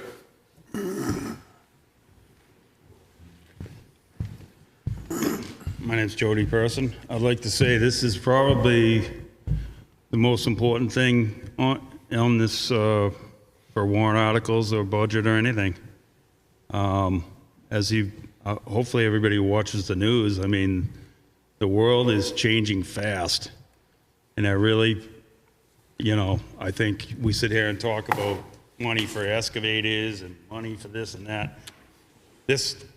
Doing this extra resource officer makes 100% sense, 100% sense. And I'm a little put off that this, I know how it has to go through the channels of being a warrant article and everything, but I almost think like this should have been an emergency thing of getting another officer down at the school or something. I mean, it's not a guarantee that it's going to stop a situation, but with the way the world is right now, this is probably I would think one of the most important things to vote on, and it makes sense that keeping them on year round because, I mean, when the kids are getting out of school, then you have the citizens go to, I don't know what we're at, 26,000 during the summer. Having that extra officer, I mean, all you have to do is look at statistics of what's going on these days and how it's increasing. This just makes a whole lot of sense to me. Thanks. Thank you, Mr. Pearson. Real quickly, Luke Freudenberg, 68 Center Street. I wasn't going to speak, but two things. At the school board, at the school meeting, Office SRO Devine spoke about not only about just the police presence in the school, but the relationship building that happens when a officer is in the school and the ability to, make connections with young people, students, and open up that line of communication. It was very eloquent. It was a moving part of the night. Today, I got an interesting question, and someone said to me, and it made me think. The person asked me, and a lot of other towns in New Hampshire have multiple SROs at their schools, even some with the same populations. But the person asked me, why does Wolfeboro, why does the district need a second SRO? Why do we need to be leading the way in this type of thing? Well, Wolfeboro leads the way in a lot of different things, but when it comes to public safety, I'll lead the way any day than be behind it because, being behind the ball on school security is where we have issues and people are saying, why didn't we do this? So leading the way when it comes to school safety, 100% for it. These guys here, these guys are the guys that we trust, that we know. They're the professionals, so I rely on them for their information. They're telling me this is what's needed to protect the students and the faculty and the staff at our regional school. I support them 100%. Thank you. Thank you. One other, Suzanne.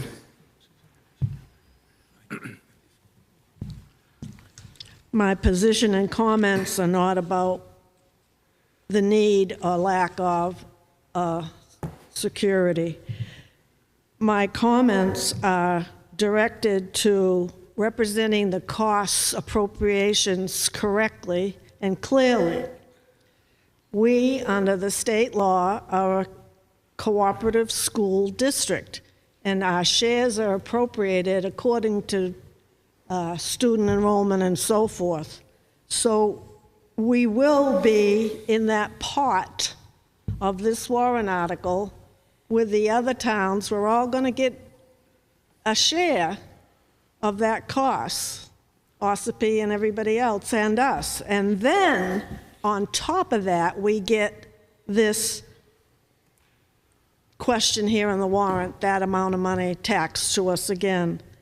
The problem that I see with this is, and I'm not opposed to getting protection there, I'm opposed to the presentation, the way it's represented and financed, and that we're bundling these jobs together. If we need a summer person, get a summer person. Segregate out these positions, get the resource officer, get a summer position, but don't bundle it in together with something that we're going to be taxed twice on, and I stand firm on that, taxed twice. Thank you, Suzanne. John, when you say tax twice, the district is all getting taxed when the officer is at the school. So that's one tax. That's half of it. So correct, but everybody is benefiting from that up at the school. So that part, when that officer is up at the school doing the school resource officer job, that's up at the school. So the whole district pays for that, including Wolfeboro, including Ossipee, all the 7. Yeah, but that's separate, because we're not going to lay off the officer just because they're not up at the school. So they're going to work a full year. The school's not open during the summer months. So during the summer months, it comes back into our patrol. So it isn't two taxes. It's when the officer is up at the school, the whole district is getting taxed on it. And that's where the officer is every day, Monday through Friday.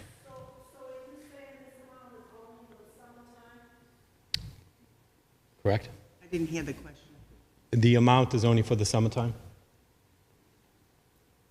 Which amount? 38,000 is all that. just for the summer. Yes. So the town of Wolfeboro, Town Hall, Wolfeboro, is paying about 39,000 for, we'll call it summer policing. We, the town hall, is paying about 32,000 for the SRO piece, and the school is paying 55,000 for the school resource piece. Which is, you are. Based on how they calculate. You are. So I just looked it up. We the town pay, Town of Wolfeboro School is appropriated 35% of the total Governor Wentworth School.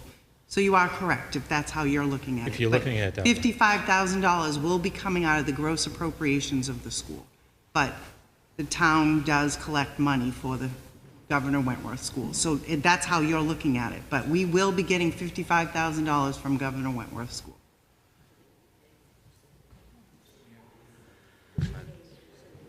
It's, to clarify, to my understanding, the school district only pays for the hours that the SRO is up there. We raise and appropriate via the warrant article $55,080, and then it's based on each day. $306 is equivalent to the 8 hours that they're supposed to be up at the complex. If they're there for less than 8 hours, then it's prorated quarterly. So that's my understanding, just to clarify for you, Suzanne. So each quarter, there's a bucket of money that the school district has, and we expect the SRO to be there 8 hours a day and to pay the town $306 for that 8 hours. But if the SRO needs to be called for something else or has to be off of the not doing SRO duties, then they note that in the front office at the high school there with the administration. It goes on to the SAU office, and then it's prorated. So the school district only pays for when they're there, and it's $306 a day, 180 days a year, 8 hours per day. that is raised in the school district's warrant article. And in our budget, correct, which the Governor Wentworth Regional School District does a evaluation. 75% of the cost for education is based on property assessment, 25% is based on per pupil assessment, and you are right, Wolfeboro does pay about somewhere between 36 to 40%. 35%. 35% of the school district's budget. So you are correct. Yeah. Just to John? clarify those numbers, so. John? The money comes back to Wolfeboro, though. The $55,000 that the school district raises comes back to Wolfeboro to compensate Wolfeboro's cost of having that officer. So it's paid, it's really just paid once. Yes, Linda? Linda Murray, if you look at your tax bill, there'll be one thing, it says the town. That will be the town's portion. When you see school district, in that school district amount is our percentage of this officer. So as we get taxed by the town and we get taxed our percentage, and we think it's about 35% of the amount that is the school district's, we get taxed for because we pay 35% of the school district. Thank you. Tom? But to Matt's point, the 55 comes back to the town of Wolfeboro, unless I'm mistaken. Pay for the office. So, It's taking it out of one pocket to pay. and it comes back, It's working for yeah. Wolfeboro, it's coming out of another pocket. Exactly. Matt, do you have something you want I to had an entirely different comment. I'm sorry, I didn't hear you. I had a different sort of comment. I'm agreeing with what Luke and Jody said. I don't think there's anything more important than our children, protecting our children. I look at these numbers and I see them increasing, and some of these are serious, a handful. All it takes is one serious problem. You know, a threat of using a gun to kill other students in the school is very, very serious. We have to take it seriously. I don't know how we cannot do this. We're talking about, you know, not to bust on the Libby, but we're talking about protecting stuffed animals in the Libby Museum. This is more important. This is what we have to do. It's not just a want, it's a need. And if something goes wrong, it goes really, really wrong. And what we're seeing in this state, and I think everywhere in the country this year, is skyrocketing mental health problems, mental health concerns in middle school kids and high school kids. You know, I'm seeing it throughout the state. John. And there aren't enough counselors to address that. So Thank you. We need to have this protection. Thank you, Matt. And I guess with your thinking, I know you're a commissioner with the Cal County. I take it you would support having a deputy sheriff, funding a deputy sheriff position to go to the other schools within the district to help them out also? A deputy? Which school? What the other schools in the other district, like Effingham and Freedom and schools like that? You would support having a deputy do that? Oh, you're asking? Yeah, I just wanted to get your take on that. What makes Wolfeboro different than the other communities? I wouldn't oppose having a deputy do that. I think that's up to the sheriff largely. And it's going to be up to the delegation, John, to fund it. Thank you. At this point. John? Yes, sir. We have a little change here. The school resource officer has characteristically been to help in the discipline of the students. Now we've brought into this picture, and I think incorrectly, the safety of the students from some nut that comes in with a gun. And my background, I'm sorry to bring it up, the first target of somebody coming in to shoot children is a school resource officer. He'll be we got nuts out there, but they think a little bit. So you have a school resource officer that's supposed to protect the children. I don't think it's going to work. And I stress here that we're changing the use of the word school resource officer from one to something completely different now. John. Thank you, John. Bob. Yes, I spoke to this last night, but Matt, I have the data that was put out by the the New Hampshire Department of Education in the 2021-22 school year. There was very little activity in the middle school that would have required police assistance. This is in the New Hampshire State Education Department publication. I can email you the information. 2021, 2020. What year was it? The 2021 to 2022 school year. Very little activity in the middle school. I made this point last night. Also, the school district does not have any security force of their own. And there is a great deal of data out there from many different areas, federal, state, Homeland Security, and federal, that instructs school districts on how to secure their buildings. I won't get into details on it, but I believe in the first instance, a school district would be best served by having their own security to keep a frequent eye on their buildings.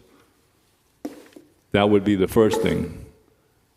As I said, I don't think there is enough activity in the middle school that would require a full-time school resource officer. Also, the population of the middle school is approximately half the population of the high school. So I indicated this last night, and that's about it. Thanks, John. Thank you, Bob. Also, Steve Johnson's been with us since the beginning of this discussion before, I think. Steve, you still there? No, he was. Okay. Are you by yourself? Okay. Okay, anything else? How about a motion concerning what to do with this warrant article? Do you recommend or not recommend? Motion to recommend. I would make a motion to recommend. Okay, in a second. I'll second it. Okay. The motion is motion to recommend. We've discussed this. Do we need to discuss it anymore? Okay, if we do a roll call, the motion is to recommend the school resource officer. Bob Tupper? No. John Burt? No. John McDonald? No. Tom Bell? Yes. Bob Mulholland? No. Brian Black? Yes. Matt Flash? Yes. Bob Lohman? Yes. Steve Johnson? No. 4 to 5. 4, 5, 0. Oh, wait. Yes. Correct. 4, 5, 0 to recommend, but it fails. That's correct. Okay, it failed to recommend. 4 in favor, 5 against, 0 abstentions. Okay, is there another motion? Yes, there is, John. I make a motion to not recommend this warrant article. I'll Good. second. Second. Any further discussion? Okay. The motion is not recommend the school resource officer. Roll call, please. Bob Tupper? Yes. John Burt? Yes. John McDonald? Yes. Tom Bell? No. Bob Mulholland? Yes. Brian Black? No. Matt Flash? No. Bob Lohman? No. And Steve Johnson? No. To not recommend? So 2 people went against what they originally voted. No, just, Does everyone understand what they're voting on? No. I don't think Steve Johnson picked up on that. I didn't change it. There's a motion to not recommend. So he wants yours. Yeah, he meant to. Steve got it wrong. No, 2 did. Did everyone understand what they were voting on? We've been voting on?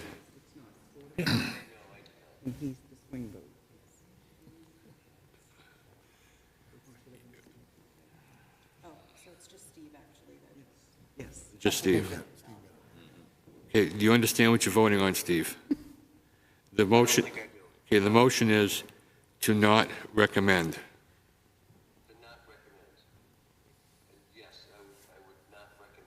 Okay. You can, yep. Bob Tuffer. Yes.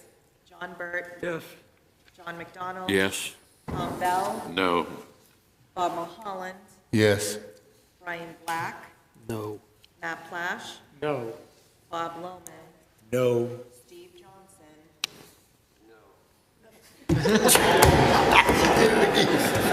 Steve Johnson.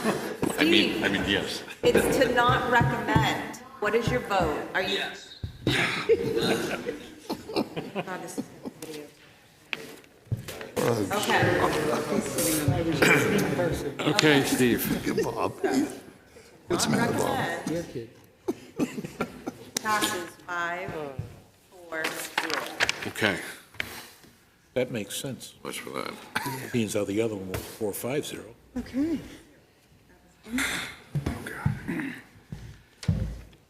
Okay, Mr. Town Manager.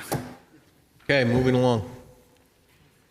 Fire truck lease purchase, to see if the town will authorize the selectmen to enter into a long-term lease purchase agreement in the amount of $850,000 payable over a term of 5 years for the purpose of entering into a lease purchase agreement for a replacement fire department engine pumper, and to raise and appropriate a sum of $200,000 in 2023 for the down payment, to be followed by 4 annual payments currently estimated as follows: 2023, $200,000 year 1 deposit; 2024, $182,414 year 2 payment; 2025, $182,414 year 3 payment; 2026, $182,414 year 4 payment; 2027, $182,414 year 5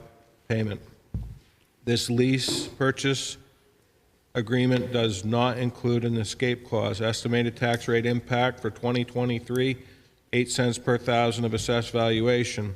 2024, 7 cents per thousand of assessed valuation. 2025, 7 cents per thousand of assessed valuation. 2026, 7 cents per thousand of assessed valuation. 2027, 7 cents per thousand of assessed valuation. Recommended by the Board of Selectmen by a vote of 5-0, 3/5 majority vote required. Okay, any questions on the fire truck lease purchase? Talked about this last night. Yes, just a quick observation.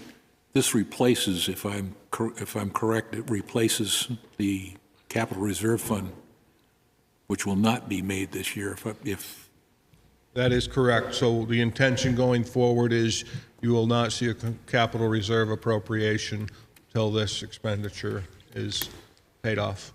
Thank you. Any other questions? Okay, motion to either recommend or not recommend. So move. Second. Okay, motion to recommend, okay? Yes. Roll call vote, please. Bob Tuffer. Yes. John Burt. Yes. John McDonald. Yes. Tom Bell. Yes. Bob Mulholland. Yes. Brian Black. Yes. Matt Plash. Yes. Bob Lohman. Yes. Steve Johnson. So 9-0-0 to recommend. Okay, thank you. Steve's back. Public Works Vehicle and Equipment Capital Reserve Fund, to see if the town will vote to raise and appropriate the sum of $300,000 to be added to the existing Public Works Vehicle and Equipment Capital Reserve Fund, which is under the custody of the trustees of trust funds, with the selectmen designated as agents to expend.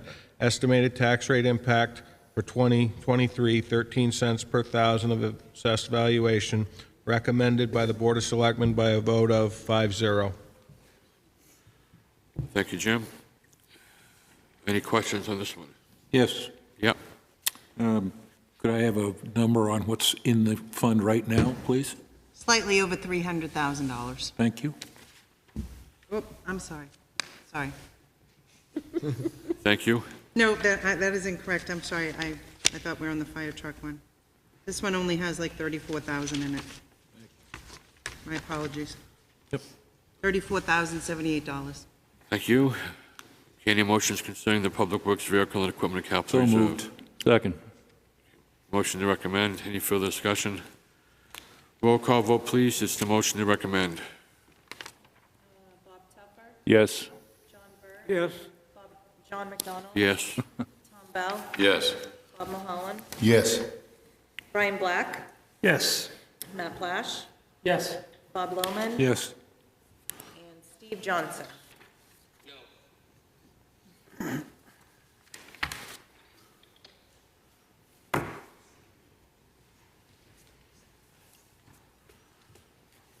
Eight to one. Oh, sorry.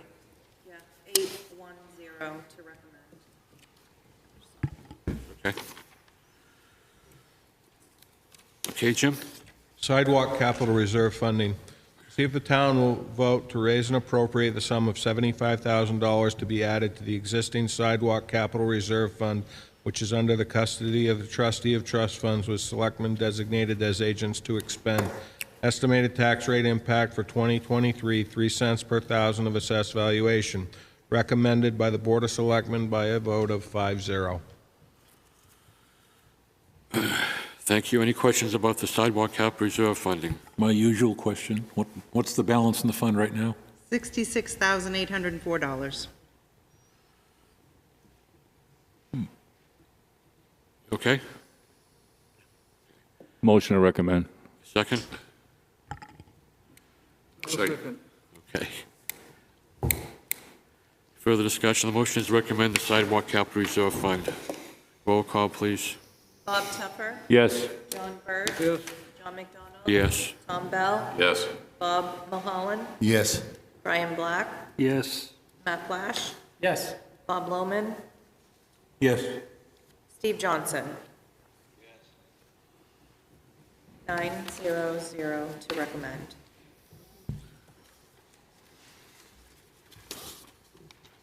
Building maintenance capital reserve funding.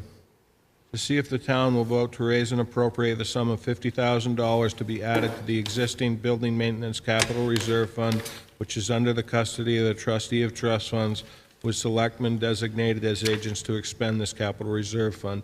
Estimated tax rate impact, 2023, 2 cents per thousand of assessed valuation, recommended by the Board of Selectmen by a vote of 5-0. Thank you, Jim. Any questions on the building maintenance capital reserve fund? $116,263. Thank you. 116,000. No, it's 568. Okay, any motions concerning to recommend? Motion to recommend. Second. Second. Okay. More discussion? Roll call, please, to recommend the building maintenance capital reserve fund. Bob Tupper, Yes. John Burke, John McDonald, Yes. Tom Bell, Yes. Bob Mulholland, Yes. Brian Black, Yes. Matt Plash, Yes. Bob Lohman, Yes. Steve Johnson. Passes 810.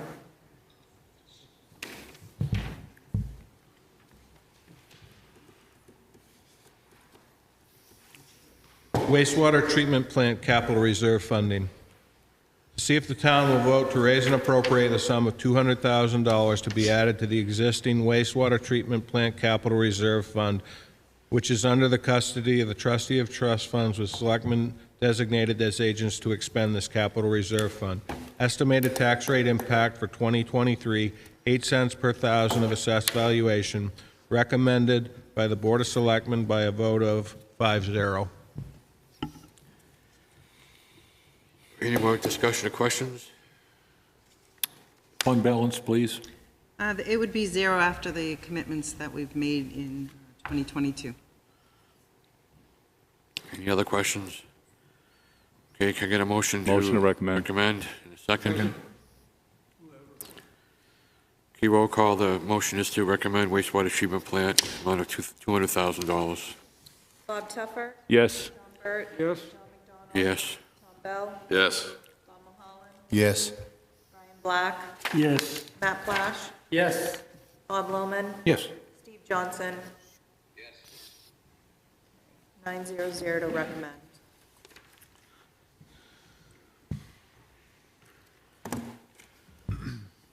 Water Resources Non-Capital Reserve Funding. See if the town will vote to raise and appropriate the sum of $100,000 to be added to the existing non-capital reserve fund pursuant to RSA 35(1) lowercase c for the purpose of watershed management plans, including engineering, design, permitting, best management practices for stormwater drainage and nutrient mitigation, grant matching, and education, which is under the trustee of trust funds with the selectmen as agents to expend from this non-capital reserve fund.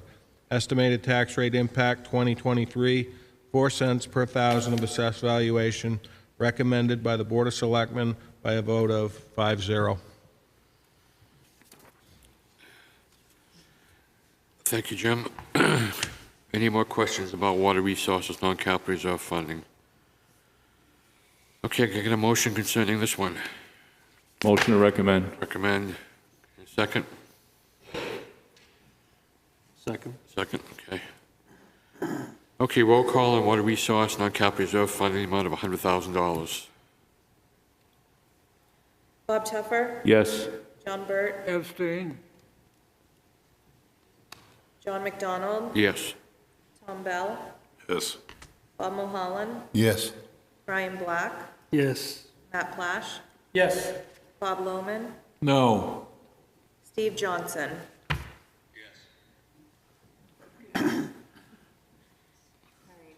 Passes 7 to 1 to 1. One, 7, okay. 1, 1. To recommend, thank you. Abenaki Skiria Capital Reserve Funding. To see if the town will vote to raise and appropriate the sum of $25,000 to be added to the existing Abenaki Capital Reserve Fund, which is under the custody of the trustee of trust funds, with selectmen designated as agents to expend. Estimated tax rate impact for 2023, 1 cent per thousand of assessed valuation. Recommended by the Board of Selectmen by a vote of 5-0. Okay, any questions on Abenaki? Okay, can I get a motion to recommend or not recommend? Motion to recommend. Second from anybody? Second. Okay. Further discussion? Okay, roll call, please. Bob Tuffer, Yes. John Burt, Yes. John McDonald, Yes. Tom Bell, Yes. Bob Mulholland, Yes. Brian Black, Yes. Matt Plash, Yes. Bob Lohman, Yes. and Steve Johnson. Yes. 900 to recommend. Okay, passes. Tree removal and replacement expendable trust funding. See if the town will vote to raise and appropriate the sum of $125,000 to establish a tree removal and replacement expendable trust fund. Said funds shall be under the custody of the trustee of trust funds and to designate the selectmen as agents to expend. Estimated tax rate impact for 2023, 5 cents per thousand of assessed valuation. Recommended by the Board of Selectmen by a vote of 5-0. Any further discussion? Seeing none, can I get a motion to either recommend or not recommend? Motion to recommend. Second. Second. Any further discussion? Seeing none, roll call, please. Bob Tuffer, Yes. John Burt, Yes. John McDonald, Yes. Tom Bell, Yes. Bob Mulholland, Yes. Brian Black, Yes. Matt Plash, No. Bob Lohman, Yes. and Steve Johnson. No. So it's 7-2. 7 7-2. 0 to recommend. Thank you.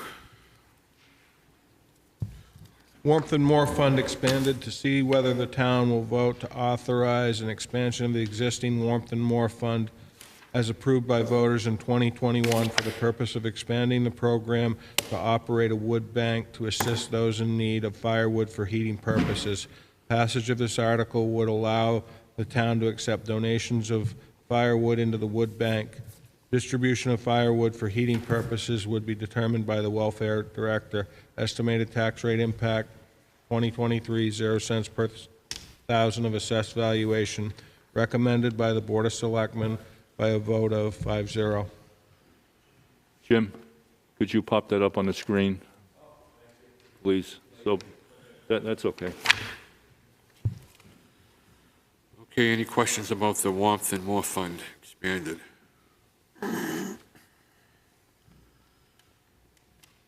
Okay, seeing none, I'll do a roll call vote, please. I got to get a recommendation. Motion to recommend. Sorry about that. Thank you. Yeah. Okay, if I get a roll call vote of recommend the Warmth and More Fund expanded. Bob Tuffer? Yes. John Burt? Yes. John McDonald? Yes. Tom Bell? Yes. Bob Mulholland? Yes. Brian Black? Yes. Matt Flash? Yes. Bob Lohman? Yes. And Steve Johnson? 900 to recommend. Recommend, okay, motion passes. Okay, we're down to the petitions. Petition warrant article. Shall the town vote to raise and appropriate the sum of $50,000 for the purpose of contributing to construction of a new playground at the Carpenters School? Written as submitted, estimated tax rate impact for 2023, 2 cents per thousand of assessed valuation.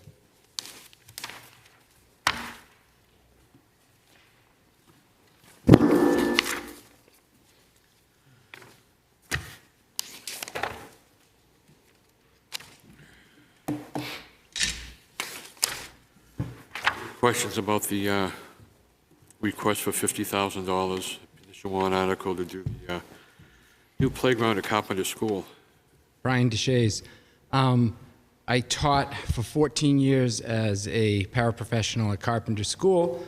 I watched the playground and the structure deteriorate over time. I talked to a lot of members of the original group that built that playground, lots of blood, sweat, and tears, and full donations from the town. They're trying to get a new playground built for the elementary school children. The other one was not safe. The kids were getting hurt on it. It didn't meet code in a lot of ways. A lot of it had to be shut down. It was infested with bees. It's time that they get some help and we get something for that school. And by the way, that playground gets to be used by all the community, not just the kids at the school. Mr. Shays, you know what the total cost is going to be for that? Is that most of it, the $50,000, or is it going to be more than that? That I don't know. Okay. Oh, thank you so much. Please come up. I believe the original proposal we got was $150,000. It's working number, and it's based on how much they fundraise, how much the town puts forward to it. The school district usually treats all the different playgrounds at every elementary school as a community playground, so there's kind of that expectation that. Okay, so that's zero from the school then? At this point, yes. Thank you. Any other questions? Did the selectmen take a position on this? I'm not sure. We've received guidance from legal that the Board of Selectmen should not take a stance on petition warrant articles. Non-monetary. But we should? The Budget Committee should, or? Yes. Would you like me to read the legal opinion again? Yes.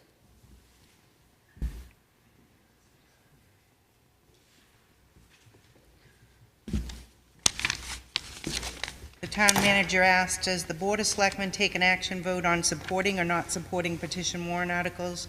The answer from our lawyer is, I think the BOS should not take a position on the petition warrant articles. If a member wanted to suggest an amendment to the petition warrant articles at the deliberative session, he or she could do so as long as the amendment pertained to the same subject matter. Question 2, does the Budget Committee take an action vote on supporting or not supporting petition warrant articles?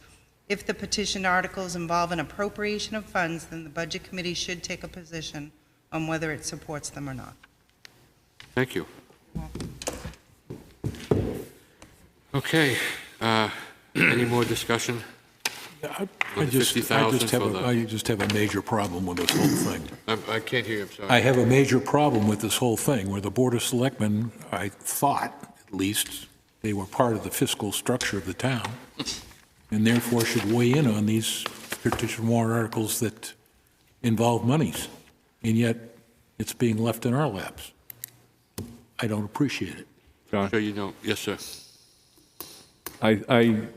I suspect that opinion was rendered because the Board of Selectmen did not place the warrant article on the ballot, and they recommend warrant articles they put on the ballot. So they're the only ones responsible for town warrant articles on the ballot, and petition warrant articles go through their procedure, 25 signatures, and then they submit it.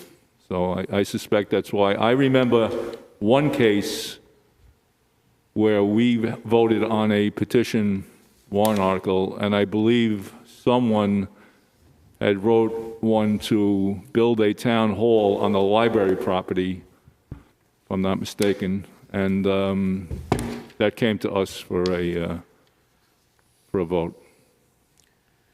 So. Before my time. Okay, any other discussion? Hey, John, I got a question. Sure, Steve. The question is, should this come under the Governor Wentworth School District budget? No. They just do basic playground things, right, Brody? Okay.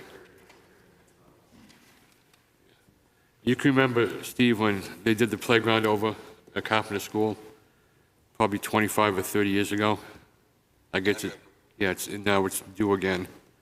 And I guess they're going to try to raise, or they are going to raise some additional funding through fundraisers. Is there an MOU? Oh, boy. Okay, you probably remember that, Brian, also. I do. I do. I know I do. Okay, any other questions? How about a motion concerning either recommend or not recommend this warrant article?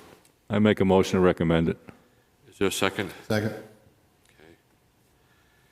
Any further discussion? Okay, seeing none, hearing none, let's do a roll call. Bob Tupper. Yes. John Burt. John McDonald. Yes. Tom Bell. Yes. Bob Mulholland. Yes. Brian Black. Yes. Matt Plash. No. Bob Lohman. No. And Steve Johnson. No.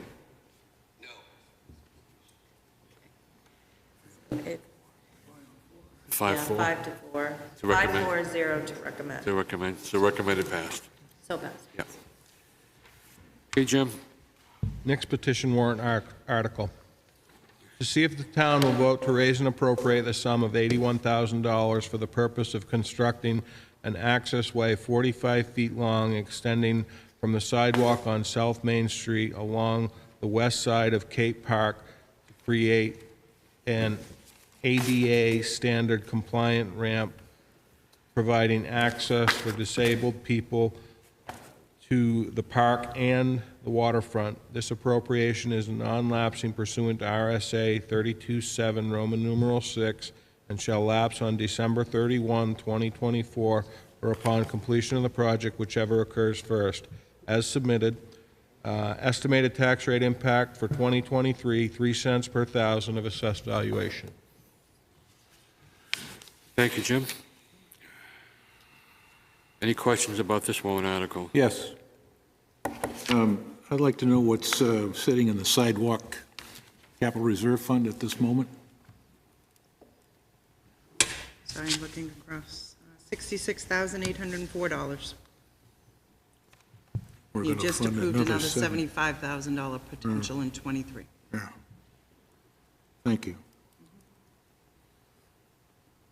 I submit my comment for whatever it's worth, that this ought to be covered under the sidewalk capital reserve fund. It is town property and therefore, and it is in fact a sidewalk improvement, if you will. So therefore it comes under that, the aegis of that capital reserve fund, in my view. John? Yes, sir. I respectfully disagree with that. And actually, we don't have anywhere near enough money in the sidewalk capital reserve fund to fix the sidewalks that are deteriorating so badly. They're in terrible condition. John's dad's dedicated sidewalk in South Wolfeboro is in horrible shape from top to bottom. I am handicapped, and I really appreciate this warrant article, because for handicapped people, it's really not that easy to get into Dockside without walking near a motor vehicle that's moving. The staircase is no good. The entrance to Dockside, if you're walking along there, you might have somebody drive alongside you. If you're not too steady on your feet, it's a little frightening. The exit to Dockside is similar in that there are sidewalks on each side. And one sidewalk ends, the sidewalk next to the Avery building ends at 3 poles and a little staircase, so that's out. The other sidewalk ends down at I think it's a kind of a S-turn ramp at the bottom, not too good for a wheelchair, and I wouldn't try to negotiate it. I would step out onto the traveled portion of the roadway, which is what you want to avoid.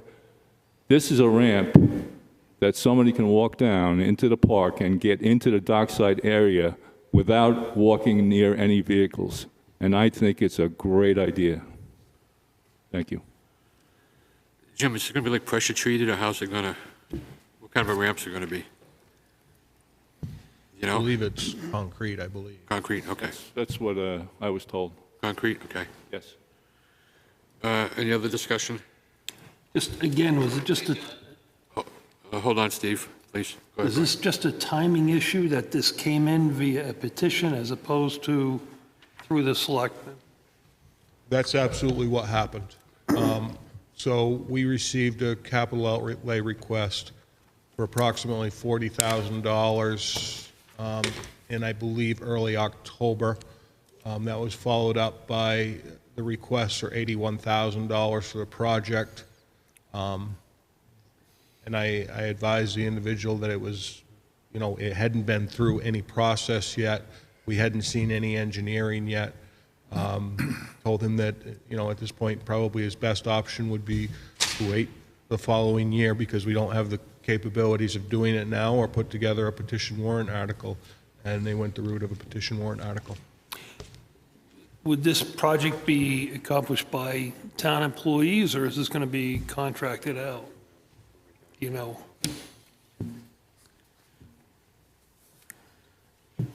I believe that the intention here is there's an individual who does a lot of work in Cape Park regarding the stones that are there, the benches that are there, and I believe that individual has intention of doing this work. Jim, if this goes through, it's going to be there for a few years, right? We're not going to tear it up and do the parking lot or any of that other stuff? So this would not impact the parking lot. So no, there would be no tearing up of the parking lot whatsoever. And, it's a standalone project. It is a worthy project. Not really sure what else I can really say. Okay, good, thank you.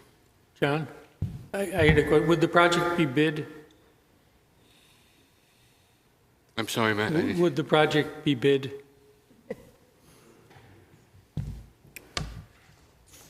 Based on our procurement policy, the project would have to be bid. Everybody all set? Okay, how about either recommend or not recommend on this warrant article? Oh, I'm sorry, Steve. That's okay, go ahead. My comment was, it is a second access to Cape Park, and it's a laudable idea. I think it can wait. That's just my 2 cents. Okay, thank you, Steve. A motion to recommend or not recommend, anybody? I'll make a motion to recommend. Second. Okay. Any further discussion? Okay, roll call to recommend the petition warrant article for $81,000 for the walkway down to the Cape Park. Bob Tuffer? Yes. John Burt? Yes. John McDonald? Yes. Tom Bell? Yes. Bob Mulholland? Yes. Brian Black? Yes. Matt Flash? Yes. Bob Lohman? Yes. And Steve Johnson? No. 8, 1, 0. Recommend it passes. Okay.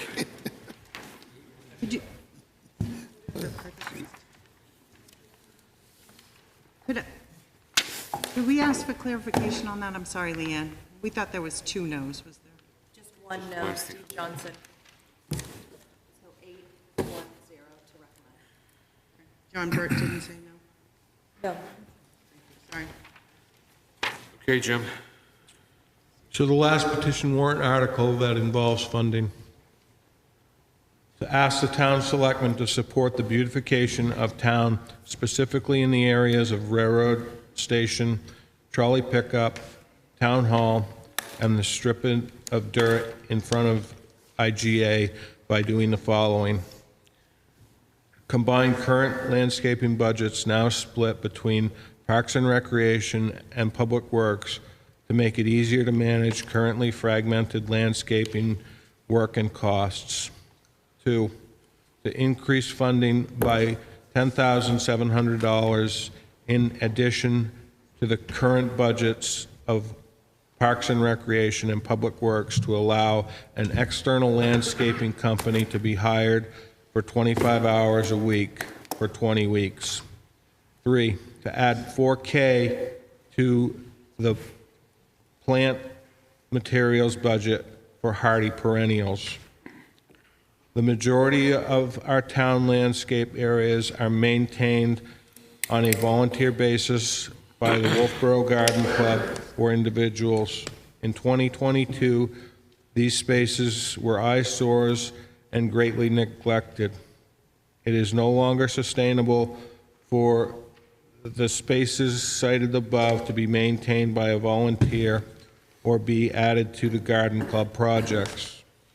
Parks and Rec attempted to hire a gardener in 2023 with a budget of 32 hours at 20 weeks at $18.25, $11,980.80, and were unsuccessful in finding a candidate as submitted.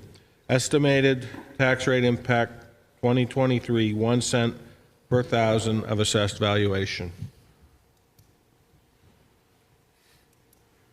Where's Christine? Can you come up here for a second?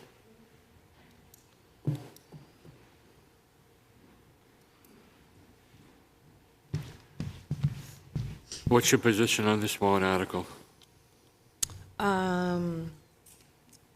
Considering you just had another full-time person added to your budget. Yep, so we added a gardener a couple years ago, I believe, and just trying to sustain a gardener has been hard.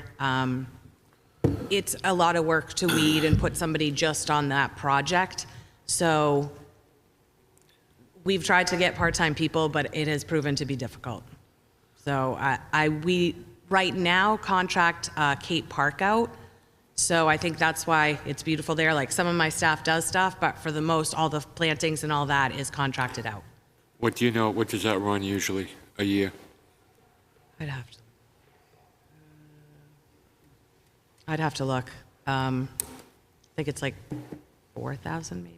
I'd have to check it out. I'd have to look. It just seems like $10,700 is a lot to take care of those little Well, I think spots. when I talked to this person, they're looking at, so Cape Park, across from Cape Park, that strip right there, and then some of the, in front of the town hall area.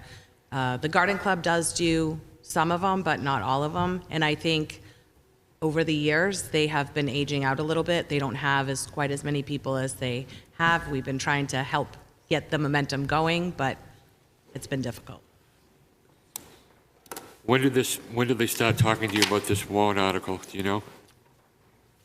Like a couple of weeks ago. They just, it was was after recent. my budget process and everything. They just made a call to Amy, and then I got called in, and then I mean, it wasn't just my gardens. It was some that the highway did too. So we were just trying to piecemeal what they wanted. Jim, this doesn't commit us every year, right, if this passes? To do with this every year? I don't believe so. It does not indicate. that it would be going forward. I think it would be a conversation at budget time with Christine and Public Works if this would be continued in the operating budget or not. Okay, but it's not going to be an automatic thing every year. It's going to have to be approved by the board, by you, and by everybody else. Okay. That's what I would agree with that statement. Go ahead, Steve. John, I read the write-up on this RSA from the New Hampshire Municipal Establishment. They speak very favorably for it, for the reason, one reason would be it's a fee-based fund, as I understand the RSA, and you can carry over. So if the fees that go into the fund doesn't have to be expended or accounted for. It can keep going forward. So say, for instance, they want to buy equipment, they can buy the equipment, and then if it doesn't get allocated within the year, you don't lose the fund. So after having read the position on it, it seems like a pretty good idea that I mean, it may be problematic to set up the 9-member board that they talk about for the selectmen. We're not on that one yet, Steve. We haven't started on that one yet. We're on the beautification one. That's okay. The Cape Park is about 6,000. I'm sorry, I didn't hear. Cape Park was about 6,000. 6,000, okay, thank you. So you're supportive of this, Christine? I think having a landscaper, it's more of an expert. I mean, we're trying to get it done, but they have more of an eye for it. The people we've been trying to attract for that position of a gardener, it's not a full-time position, so I think they are going to landscaping companies versus coming over for part-time. Okay, thank you. Any other questions on the beautification of the town?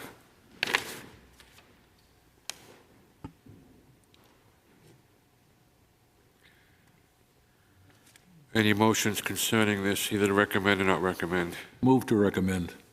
I'll second it. Any further discussion? Does this remove a certain amount from the existing budgets already? It's going to be an additional, again, correct me if I'm wrong, Jim, 10,700 plus 4,000, 14,700 if it passes. We'll go into the, we'll go into the budget. And this will go to where? So it would be within a warrant article account for this year. I would assume that would be correct, right, Casey? Yeah.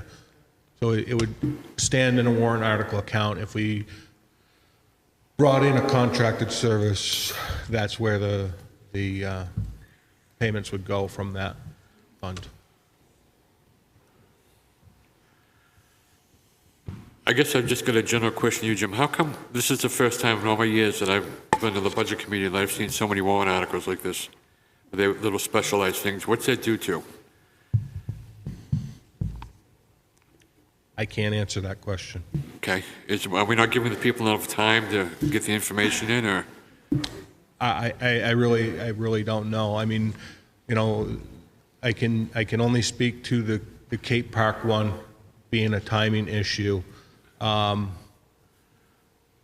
other ones, I really can't answer.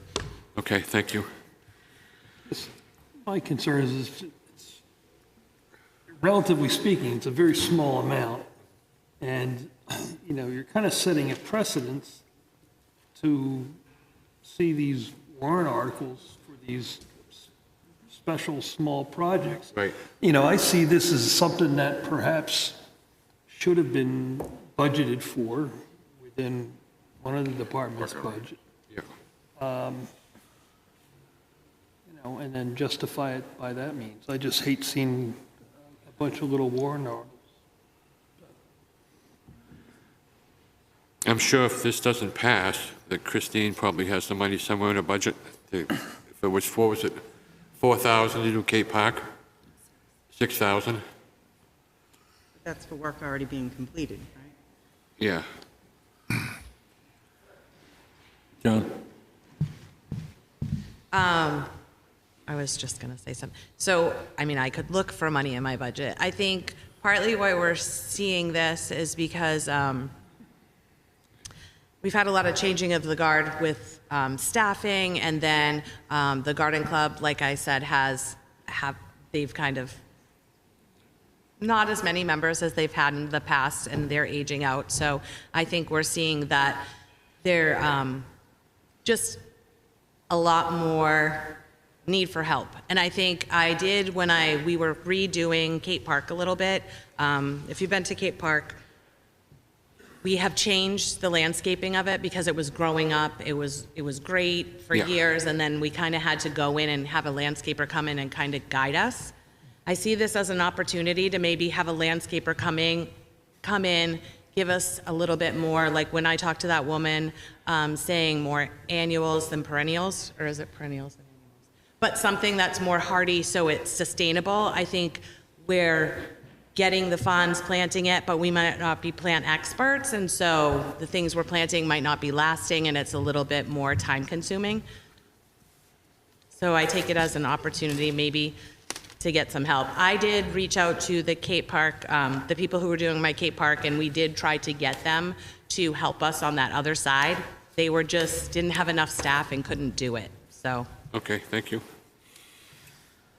Okay, yes, sir. I hardly agree with Brian.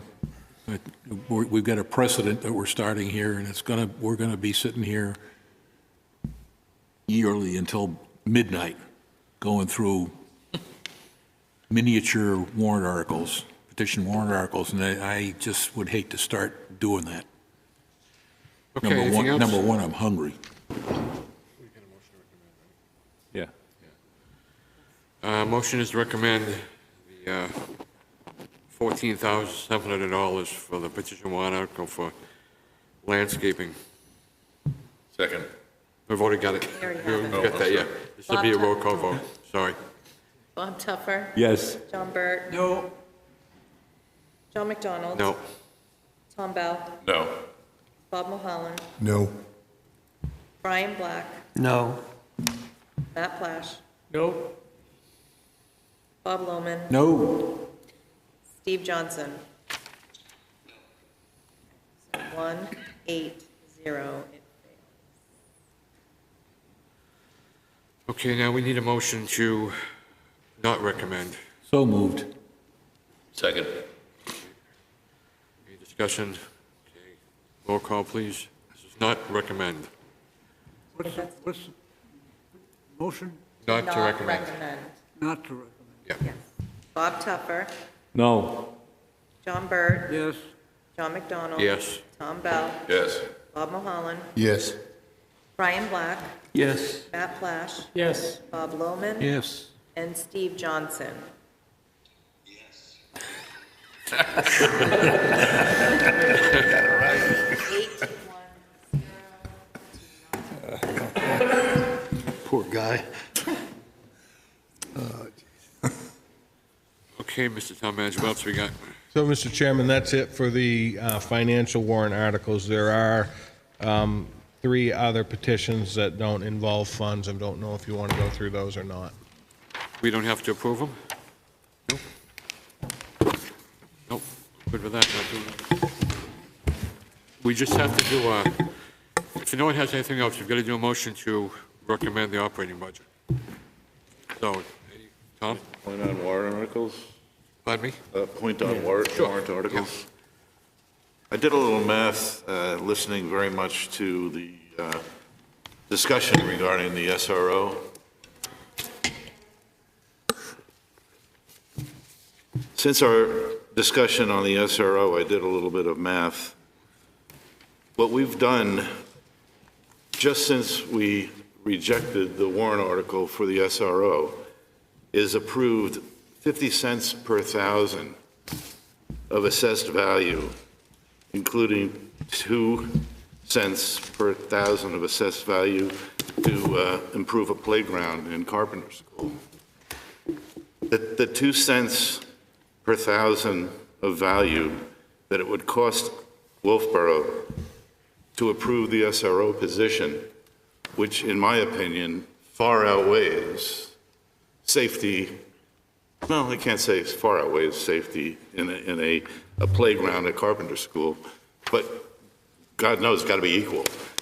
And to reject that SRO position, in my mind, is just very short-sighted when you take into account the economics as well as the safety features of what we will be providing for our student body.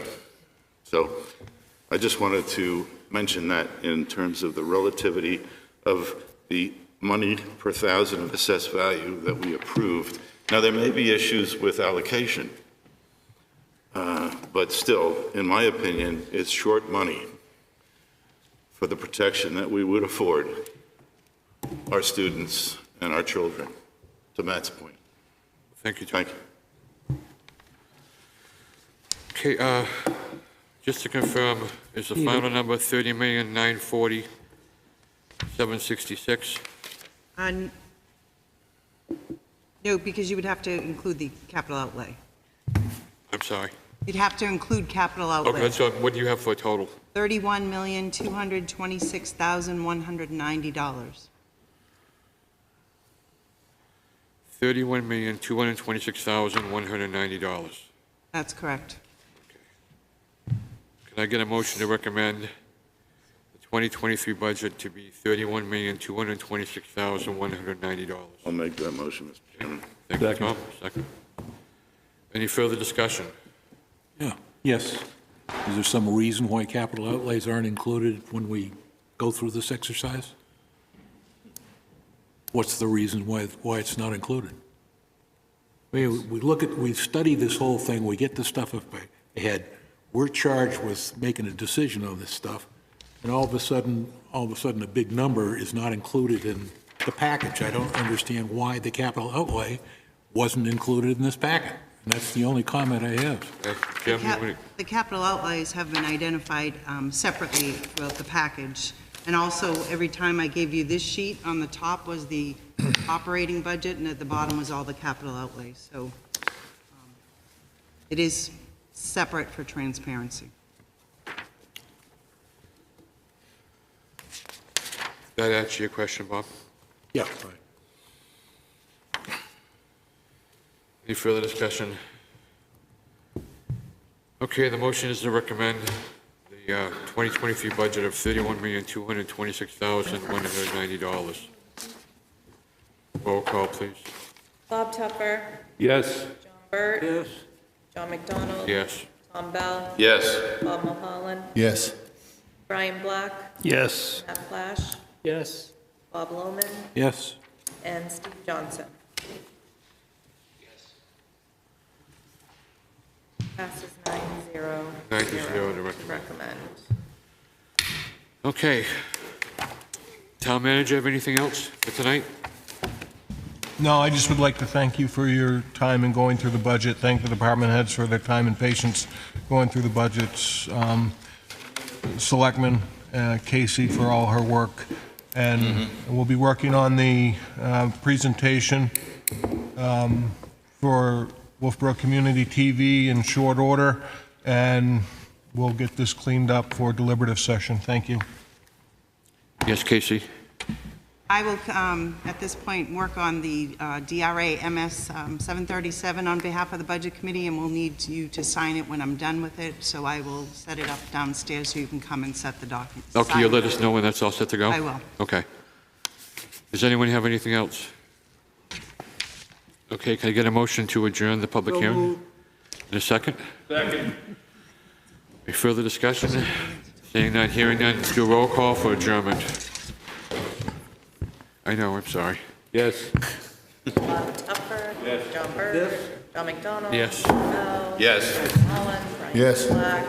Matt Yes. Flash. Yes. Bob Lohman. Yes. Thank you. Okay, the meeting's adjourned. All right, I'm hanging.